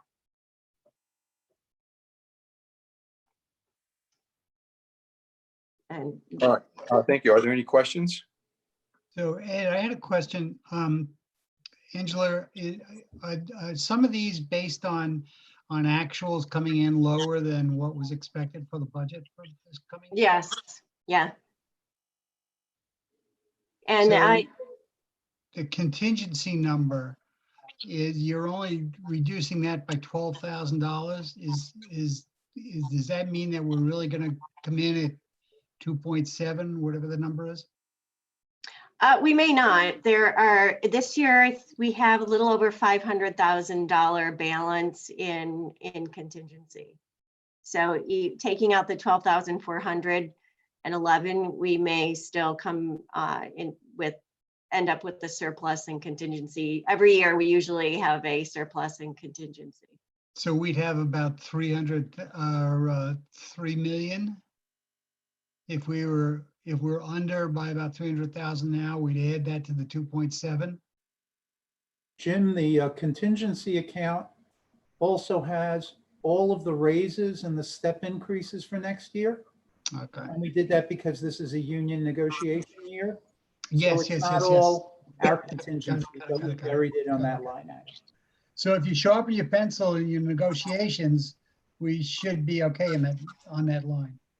Well, Yes. Okay. Okay. Is there anything else? Yes, who's speaking? Mayor Rilling has his hand up. Oh, sorry. Yes, Mr. Mayor. Yes, thank you. And I really want to thank Henry and Angela for working so hard, but also the Board of Estimate and Taxation members who work for nothing, as we know. This is a very, very challenging year for everybody, for the city of Norwalk, for the Board of Education. We don't know what's coming down the road relative to the expenses that we're going to perhaps be seeing. Henry, as he will explain, I believe shortly, has put in a buffer that will be used and to protect us in the event that we have significant unanticipated expenses based on COVID-19. I would love to see if we can't put together or put back in that $1.5 million for the Board of Education. I think they've been very diligent in cutting back on their original request and have done what we've pretty much asked them to do. I've also recommended that this is a difficult or different year, a different situation. Generally, the Board of Education has a right to ask the city to carry over up to 1% of their annual budget if it's unexpended. We don't know what's going to happen with the expenditures from the Board of Ed in the current fiscal year. And there may be some money left at the end of the year when all is said and done. But there's also a lot of things that are changing. I recommended the other night at the Board of Education meeting that perhaps the governor would issue an executive order that would allow the Board of Education to request more than a 1% carryover. Don't know if that's going to be the case or not. And it doesn't mean that we have to give it to them, but the governor might come out and say, boards of education could request up to 5%. And the city can grant whatever it feels comfortable granting. That would be an incentive for the Board of Education at the Norwalk Public Schools to come in at the end of the year with a surplus, and we hope they do. Moreover, we know that there's the MBR, the minimum budget requirement, that we can't give less than we gave the previous year. Maybe during these challenging times, that MBR could be relaxed so that if we did add an amount, it's not necessarily going to be carried over into the following year. But again, I think we've put together a budget that is going to try to not be a budget that's going to be overburdensome on the taxpayers. And that is our goal. But we're all working together and trying to make things happen here. So if we just keep the cap as it is, that doesn't mean that in the future, we can't come back and revisit the budget once we have a better idea of what's happening and how much this is going to cost us. Because right now, nobody knows, number one, when we're going to get out of this, and number two, what the expenses are going to be. As you know, we just spent money to sanitize all the schools. We just spent money to buy Chromebooks for 4th and 5th graders. So we're trying to put money into the Board of Education, allowing them to do what they need to do. But again, it's all working together. And I do appreciate the fact that they were able to come back with $6 million worth of cuts. And I think we ought to consider that. So that's all I have to say. Mr. Mayor, I have a question in connection with what you just said. If we consider the $1.5 million ask, but we maintain the budget as is, and we can and we anticipate or we factor in the possibility that the state might allow the Board of Ed to keep more than 1% of their budget as a rollover next year, or maybe increase that 1% to 5%.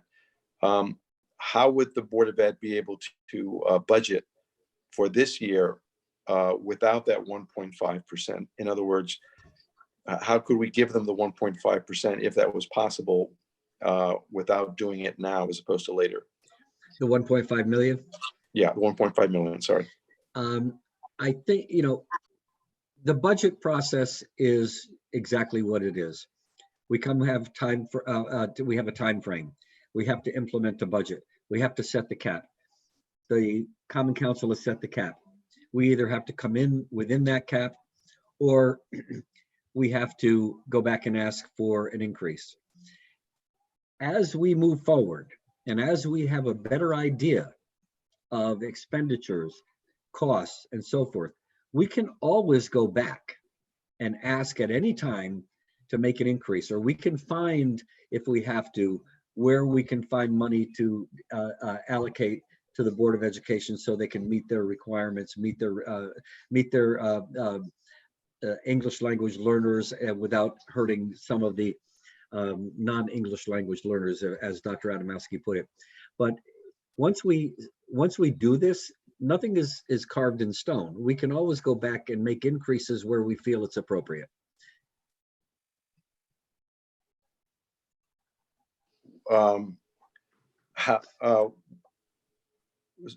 So would they, how would the Board of Ed, and I'm just sort of thinking out loud, how would they proceed then? Would they proceed on the assumption that that they're still going to be short 1.5 million and they would have to budget accordingly? Or what would we expect of the Board of Ed until in this sort of organic process that we're in? I just think we look at the cap that's been set. We're coming up on the end of the fiscal year. Angela and Henry will be working with Tom and seeing if there is going to be a surplus, what that surplus is going to be. And then if there is a surplus, perhaps some of that surplus can be used to give them that 1.5 million that they need. Or we can ask later on for an increase if we feel, as the budget years going forward, monitoring, having Henry, Mr. Dakowitz working with Mr. Hamilton to keep on top of where we are at any given time and whatever shortfalls there may be, we can make a special appropriation if we have to. I have no other questions. Any other questions? Oh, I'm sorry. Yes. Ed and James. Ed has his hand up and James has his hand up. Yeah. Who wants to go? So Ed and Mr. Mayor, my question's a follow-on to Ed's question, because I understand your point, Mr. Mayor, that we may or may not find funding next month, the following month, maybe 2-3 months after that. But going into the process, we have to give the Board of Education a number to plan at. They can always find ways to increase that should funding become available. But don't we have to start with a conversation that says, for now, you need to plan at the budget that has been identified, with the recognition that should certain things fall the right way, we can potentially increase that budget. But you cannot let the Board of Education at this point plan for an incremental $1.5 million when we don't know yet whether we've discovered it. Does that make sense? It's exactly right, Ed. Exactly what I was saying. Plan for what we've authorized. And as the year goes forward, we will work with you to try to figure out what other funding might be available or based on your need. So yeah, we've authorized an increase of just under $10 million. Right now, that is the budget that they're planning on. And they've cut $6 million from their original request of, I believe, they're saying 16, I believe it's 18. So yeah, right now we say we've authorized an increase, the largest increase, by the way, of any single year, $9.9 million. Can we find the other money? Let's work on that.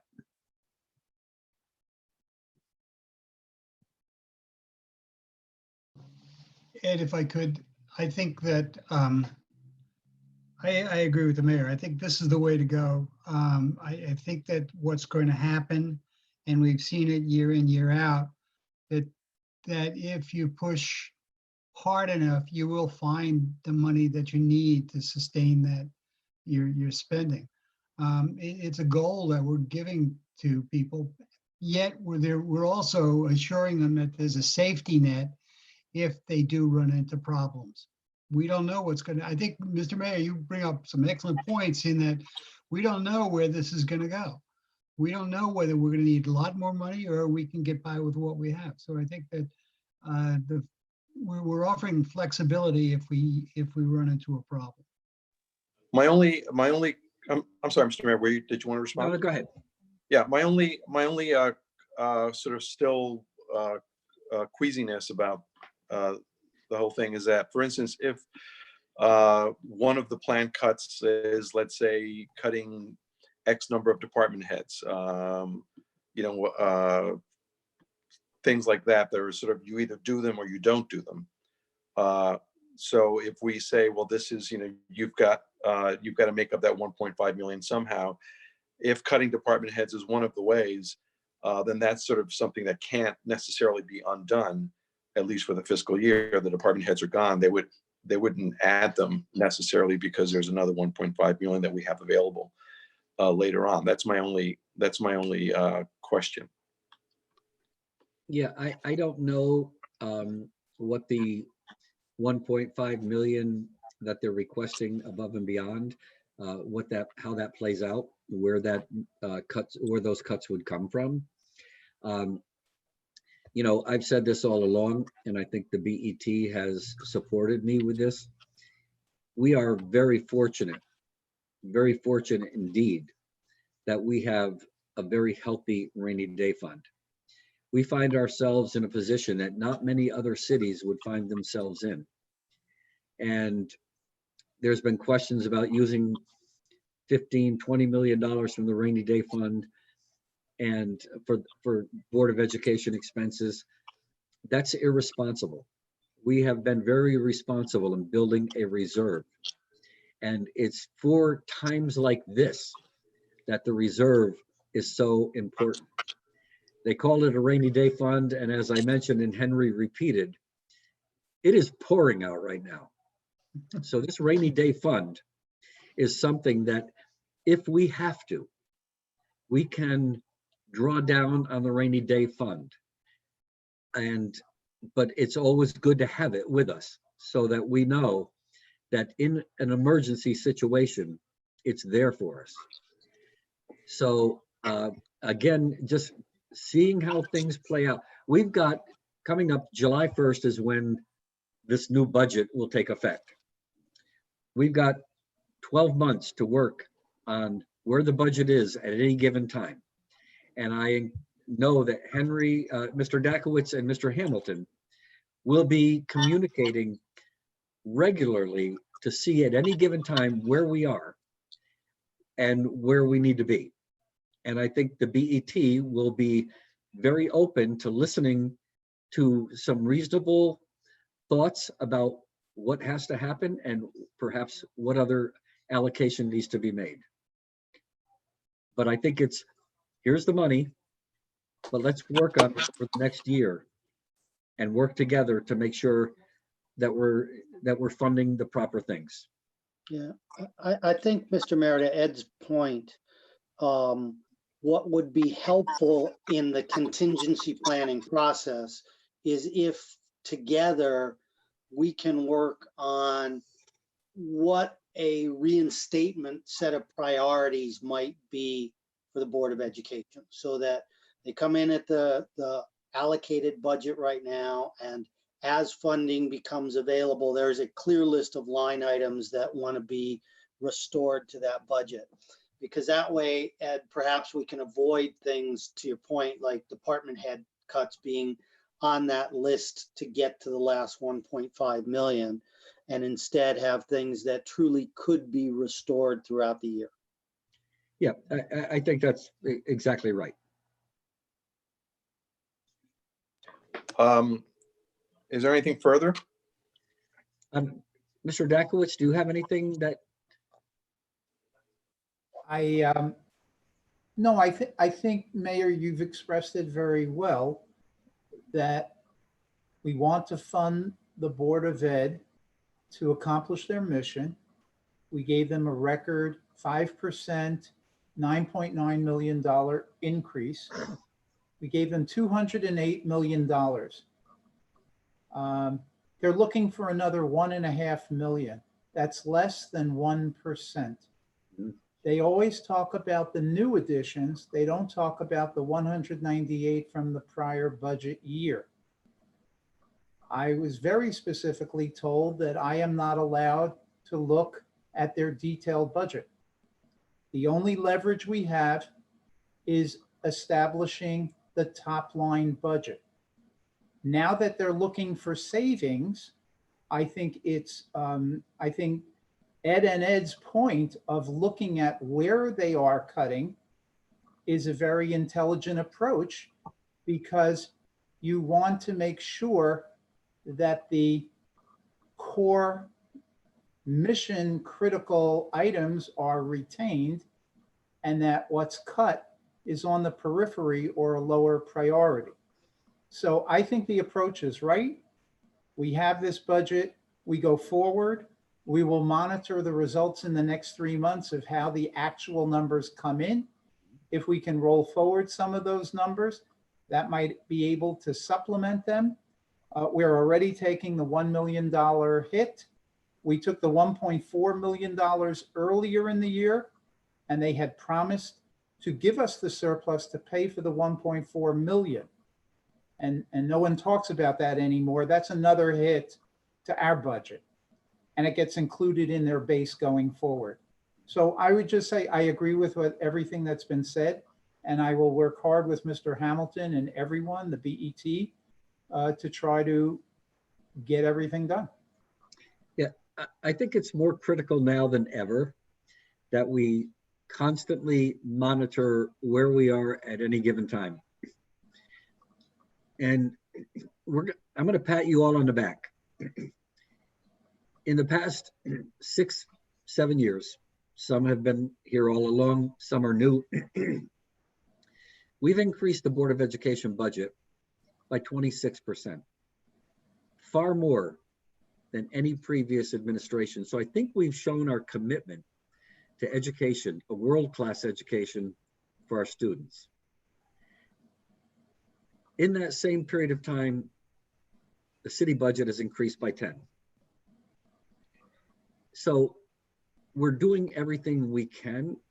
And I know we've made some wonderful strides with closing the achievement gap and becoming the best achieving municipal or city budget for Board of Education, and the progress that our Board of Education is making.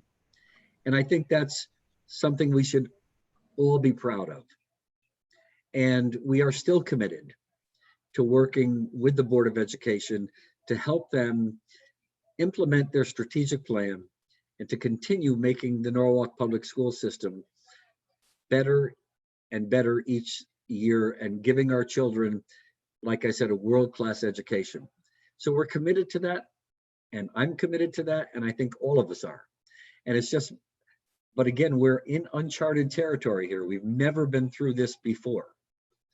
And we have to be very responsible, and we have to be able to monitor things on an ongoing basis and to change as we need to change. Be flexible, make changes where change is required. And I'm confident that this board will be able to do that. And I'm confident that Mr. Dakowitz, working with Mr. Hamilton, will be able to come to us with reasonable requests, making sure that we move forward. And as Mr. Camacho mentioned, not worried about department heads, layoffs, and things that might be counterproductive and may hurt in the long run. So I'm very, very confident that we can get this done, working together and making sure that we have these discussions so we know where we are at any given time. Thank you, Mr. Mayor. Does that wrap up our discussion? And I just want to say one quick thing. This is Sherry. I just think Yeah, that sure. I really support what the mayor is saying. I think that the budget that is being requested is based on a set of informed criteria. I think that it's responsible and it's thoughtful. And I'm glad to see that it appears as though we're going to be able to come to some consensus with the board and do something, that is collaborative. At the same time, continue to monitor to make sure that we're in alignment with them when it appears as though things are going to change, because with a school budget, it sometimes can be like a moving target because things do happen that mean that one has to be flexible. And I think that we recognize that. That's all.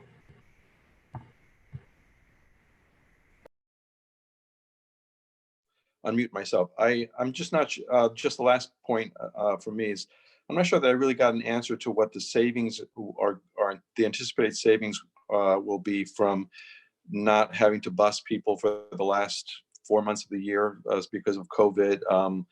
The schools not operating, the energy savings, all that kind of stuff, and even over the course of the summer, where the buildings presumably aren't going to be used. I'm not sure what the savings of all of that. I'm not sure I got an answer to that question from Dr. Adamowski or from anyone. I think Ms. Meyer Mitchell raised her hand. She's still here. Hi, yes. So Ed, it's important to know that the governor's executive order makes it mandatory for us to continue to pay all of the bus drivers and the staff. So we are not going to realize a lot of savings in labor, except for in positions where we were in the process of trying to hire and there was a freeze, right? So our savings are mostly going to be, as you say, in energy costs, especially electricity, because the smart boards and the computers in the building use a lot of electricity, and in supplies. But the supply savings are offset by this printing cost of the packets. If we're able to purchase tablets, either with federal money from the Education Restoration Act, it's possible that we could dial back our printing costs at the elementary level, and that might actually give us a long-term savings, plus set us up for an easier transition to distance learning if we should need to phase in and out of it in the fall, if this is an ongoing crisis with waves. Does that help to answer the question? Yes. Yeah, it does. Okay. Is there anything further? Okay. Motion to adjourn. No, Is there no. such a thing? Is this that kind of meeting? We were going It's not that kind of meeting. Okay. I'm sorry. I thought we were going to go over some more budget items. Oh, yes. I apologize. Yes, thank you. Angela, you, your screen? Mm-hmm. Okay. So this has already been presented to the Finance Committee of the Council, as well as the full Council. So I'm just going to run through quickly. Many of you might have seen this before. So the question was, what happened between February 25th, when the council set the cap, and now? So it turned out that because we did not have an assessor who had retired, we were given a 30-day extension of the requirement to finalize the grand list. The grand list was finalized by William Ford, our new assessor, on February 29th.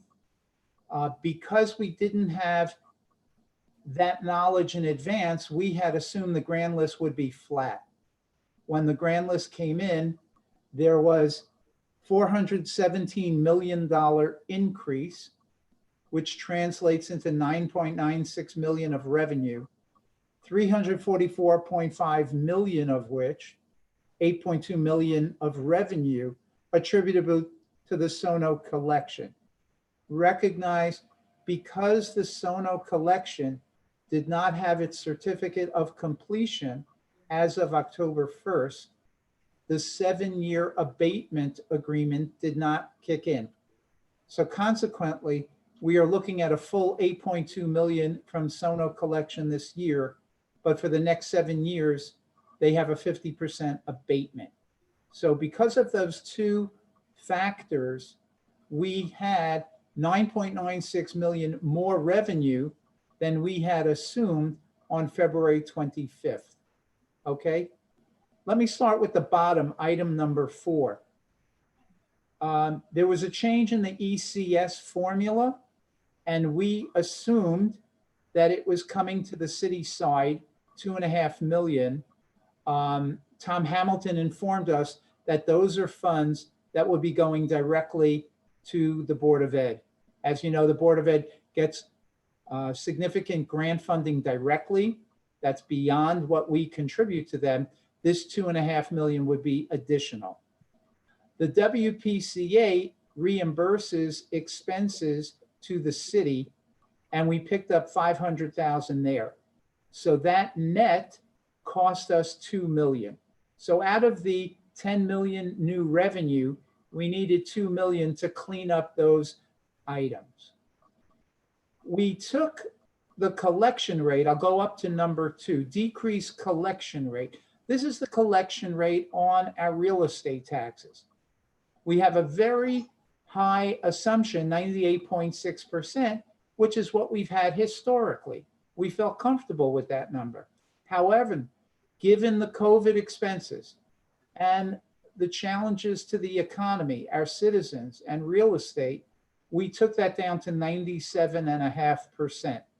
So our reserve for uncollected taxes is costing us 3.6 million. I look at that as a partial buffer to next year's budget. It could be we have revenue shortfalls that we can't anticipate. It could be that we have expenses that are unanticipated. But that 3.6 million protects us from those uncertainties. Number 3, on the other taxes, we looked at back taxes and supplemental auto taxes. And we saw that they always came in at a surplus. So during our budget cycle, we were more aggressive on assuming how much back taxes and supplemental auto we would collect. So we put in a $700,000 increase to back taxes and $600,000 for supplemental auto. Since COVID, we dialed that back down to what it was historically last year. But that change since February 25th is, again, another 1.3 million that protects us for next year. So if you combine items 2 and 3, we have projected next year's budget just a little less than $5 million, $4.9 million for unanticipated revenue shortfalls or inestimable expenses that we're not budgeting for because of COVID. So when you look at the bottom line, we had 9.96 more revenue, 6.9 more in offsets. That gave us a net of $3 million. We took that $3 million and lowered our tax rate. So the mill rate that we're bringing in now is lower than what we had discussed and publicly presented as of February 25th. So what we were able to do was protect next year's budget for COVID for $5 million, yet at the same time, give our taxpayers a bit of relief and come in with a lower tax rate increase because of that $3 million change in revenue.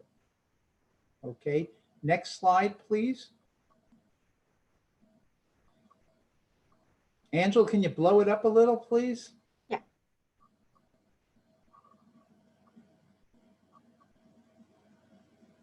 It's, yeah, any more, larger, maybe? Okay, that's better. Can you slide it over? It's not. Okay, good. So the extreme left column is our current adopted fiscal year 2020 budget. Okay. Angela, do you have the page before with the line items? It's not in this presentation. Do you want the line items? I'd have to pull it up from the. No, just let's go with this. Okay. Okay, so the fiscal year 20 budget was $367.5 million of expenditures. And as of February 25th, our proposal was 385.6. That was what the Common Council set as a cap. So the next three columns are what we recommended as of February 25th, the dollar and percent increase over the fiscal year 2020 budget. We were looking at 4.9%. That was with the Board of Ed getting 5% and the city side about 4.8%. The right-hand three columns are what we're proposing now. As you see, the total expenditures are constant. With the Common Council cap, we did not change the total expenditures, but all of the changes that Angela just went over, your open items that got funded and cuts to other areas, the 385 we have now assumes all of those changes, but they're neutral when you add them up, okay? This is what I call below the line, below the expenditures, but these are adjustments that are made before we calculate the mill rate. So elderly tax relief, other programs, tax appeals, those are our total of tax adjustments. So originally, we came in at 5.1 million. We're now at 5.2 million, a swing of $369,000 from last year. Okay, is that 5.1 or 5.2? That's 5.1. We're flat from where we were February 25th. The reserve for uncollected, if you look at the next line, which is lighter and in italics, last year we were at our current year, 98.6%. At February 25th, we assumed 98.6%. The number is higher because we have a larger tax amount, but it's the same percentage, 475 versus 4.645. As you swing along to the three columns with the green heading, we changed the collection rate to 97.58%. We took it down about 1%. So it is now 8.386, an increase over last year of 3.741. Okay? When you take the total expenditures, the tax adjustments, and the reserve for uncollected, and you add that up, we get to our gross tax levy. Remember, with tax adjustments, we're giving people credits, elderly tax credits. Tax adjustments, we're not collecting the tax we're levying. So therefore, we have to add that to the expenditure total because we have to cover that just like a different expenditure. So therefore, when you add those three items, let's start with the 367 from our current year. That comes down to a gross tax levy of 377. February 25th, that number was 395, and we're now at 399. So we have 21 million of an increase in the gross tax levy. Angela, could you slide it up a little bit more, please? Thank you, that's perfect. Now we get to things that reduce the gross tax levy. So we have other tax revenues, back taxes and supplemental auto. This is what I mentioned before. Last year was 3,000,026. We, as of February 25th, aggressively increased that to 3.7 and 3.2.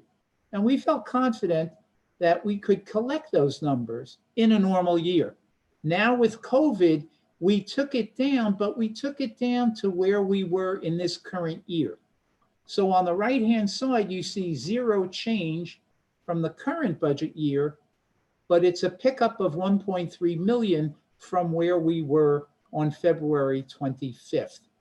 And these amounts now will reduce the gross tax levy to the net tax levy. So by reducing this, we're reducing the amount of the deduction. Now we get to non-tax revenue, and you have various line items, departmental receipts. Those are the interest and penalties and fees. Interest and penalties, the next line item, intergovernmental, those are our state grants. So when you look at the total non-tax revenue, last year was 34.2 million. We originally had it up to 35.9. We've taken it down to 33.9. It's only 367,000 less than our current year. And we feel those receipts are coming in. The third item is the fund balance transfer. This year, we're drawing down our fund balance by 6 million. February 25th, we assumed we would draw down 8, and we have kept that at $8 million. So the net tax levy is the gross tax levy up above, plus other tax revenue, non-tax revenue, and the fund balance transfer. So the net tax levy was 331.8 million last year. As of February 25th, 344.7, and now it's 351.6, an increase a little bit less than $20 million. But look at the grand list, 14.3 billion last year. February 25th, we kept that constant, but now we're at 14,728, an increase of $417 million. So when you take the increase in the net tax levy, but you spread it out because there's 417 million more dollars in the grand list, you end up with the change in the average mill rate. So this current year, which is last year for budget, 23.185. As of February 25th, our number was 24.087, an increase of 0.901, 3.887% increase. We have dropped that down to 23.875, increase of 0.69 for a percentage increase of 2.975%. That's how those items that we talked about, the $10 million revenue, the cleanup of $2 million of missed forecasts, $5 million to buffer next year's budget for COVID, and $3 million allocated to lower the mill rates. This is how it all translates to an average mill rate change. What I'd like to do, normally I'd ask for questions, but I'd like one more slide where we show you how this average mill rate translates into the mill rates by district. You're gonna have to blow that up a bit, Angela.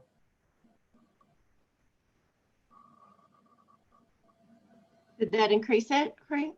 That was good. Can you get rid of the slides on the left, or they're there forever?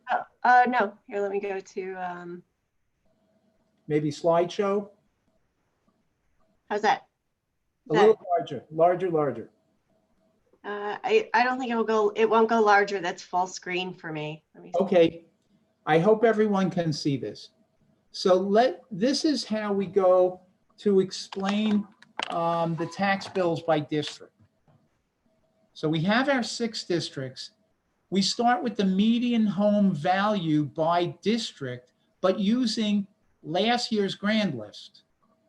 So you have your numbers, 240,000 going up to 375 in the 5th, 765 in the 6th.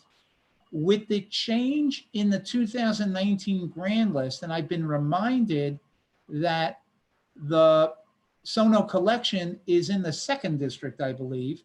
So that has the greatest impact, but the medium home increases are probably largest in the second district, smaller in all the other districts. Okay? Let's look at the annual tax bill. So the approved budget, our current year 2020, 5,600, 7,100 in the third, 6,400 in the fourth, 85 in the fifth, 16,361 in the sixth. The next line is the 2020 original recommended as of February 25th with the Common Council cap. We had 5805, 5497 going all the way across 17092. The third line is where we are today. We call it updated recommended subject to your approval. And it drops a little, 5762, 5454, all the way to 16963. Now, let's look at the tax bill increases compared to the 2020 approved budget. So when we had our original recommended budget on February 25th, the increase annually was 206, 195, 261, 245, 381, 731 by district. It averages, as you saw on the previous slide. Today, the tax bill increase to what we're calling updated recommended budget subject to your approval. It has dropped 162, 152, 195, 208, 307, 602. That is the annual tax bill increase for the average median home value by district. On a monthly basis, the next line, the increases are $14 to $17 per month, 13 to 17 for districts first through fourth, $26 per month in the fifth district, $50 per month in the sixth district. To look at it on a percentage basis, again, from the original recommended budget as of February 25th, compared to last year, 3.68% going up to 445, 447 in the fifth and sixth. And now, after we've made all of our changes, 2.89 to 75323, 359 up to 368 is the highest for one district. And as you saw, the average is 2975. The bullet points, despite more conservative revenue estimates, that's the lower collection rate, that incorporate evolving economic constraints, the median tax bill is less than what was projected in the 2021 recommended budget February 25th. It's due $10 million increase in revenues related to the grand list, minus $7 million in reduced revenue projection for other taxes and the cleanup. I will entertain any and all questions at this time.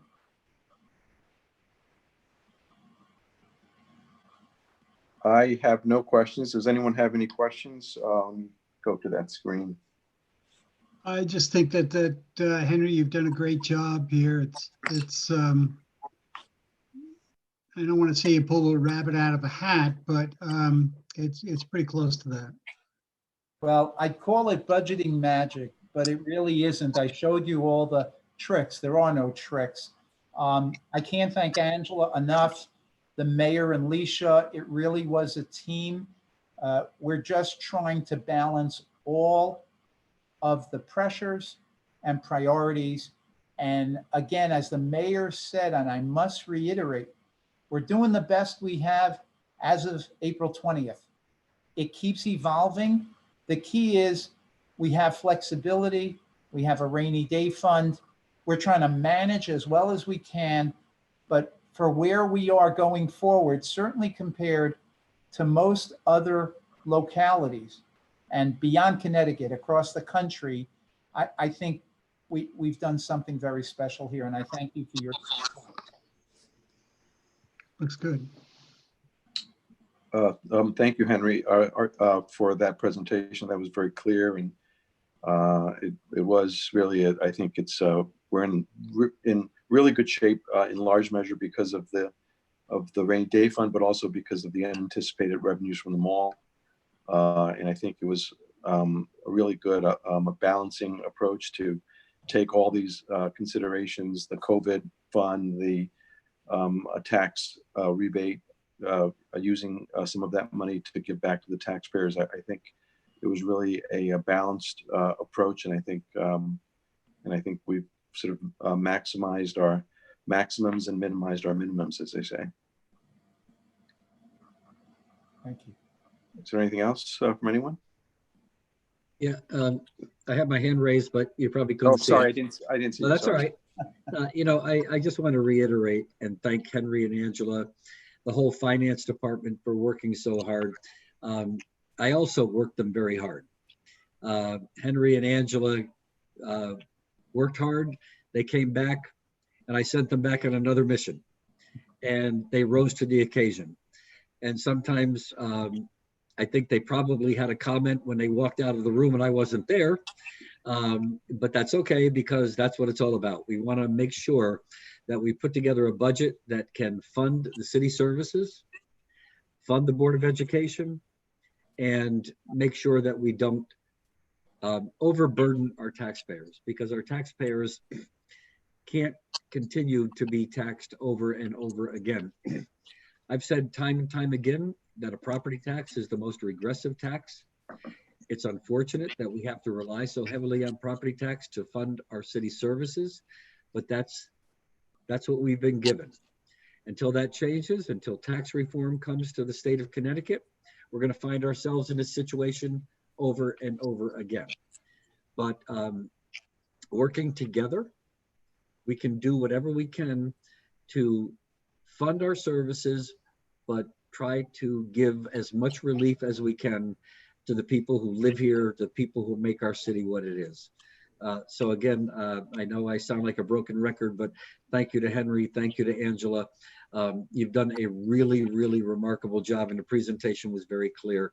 But also thank you to the Board of Estimate and Taxation, because this is a daunting task for all of us, especially now. We don't know what's coming down the road, but we're going to deal with it. We're going to make the decisions that we need to make, the tough decisions. That's why we're in the position we're in. We have to make those tough decisions and be prepared to stand by them. So again, thank you. Thank you. Thank you, Mr. Mayor. Any other comments, questions?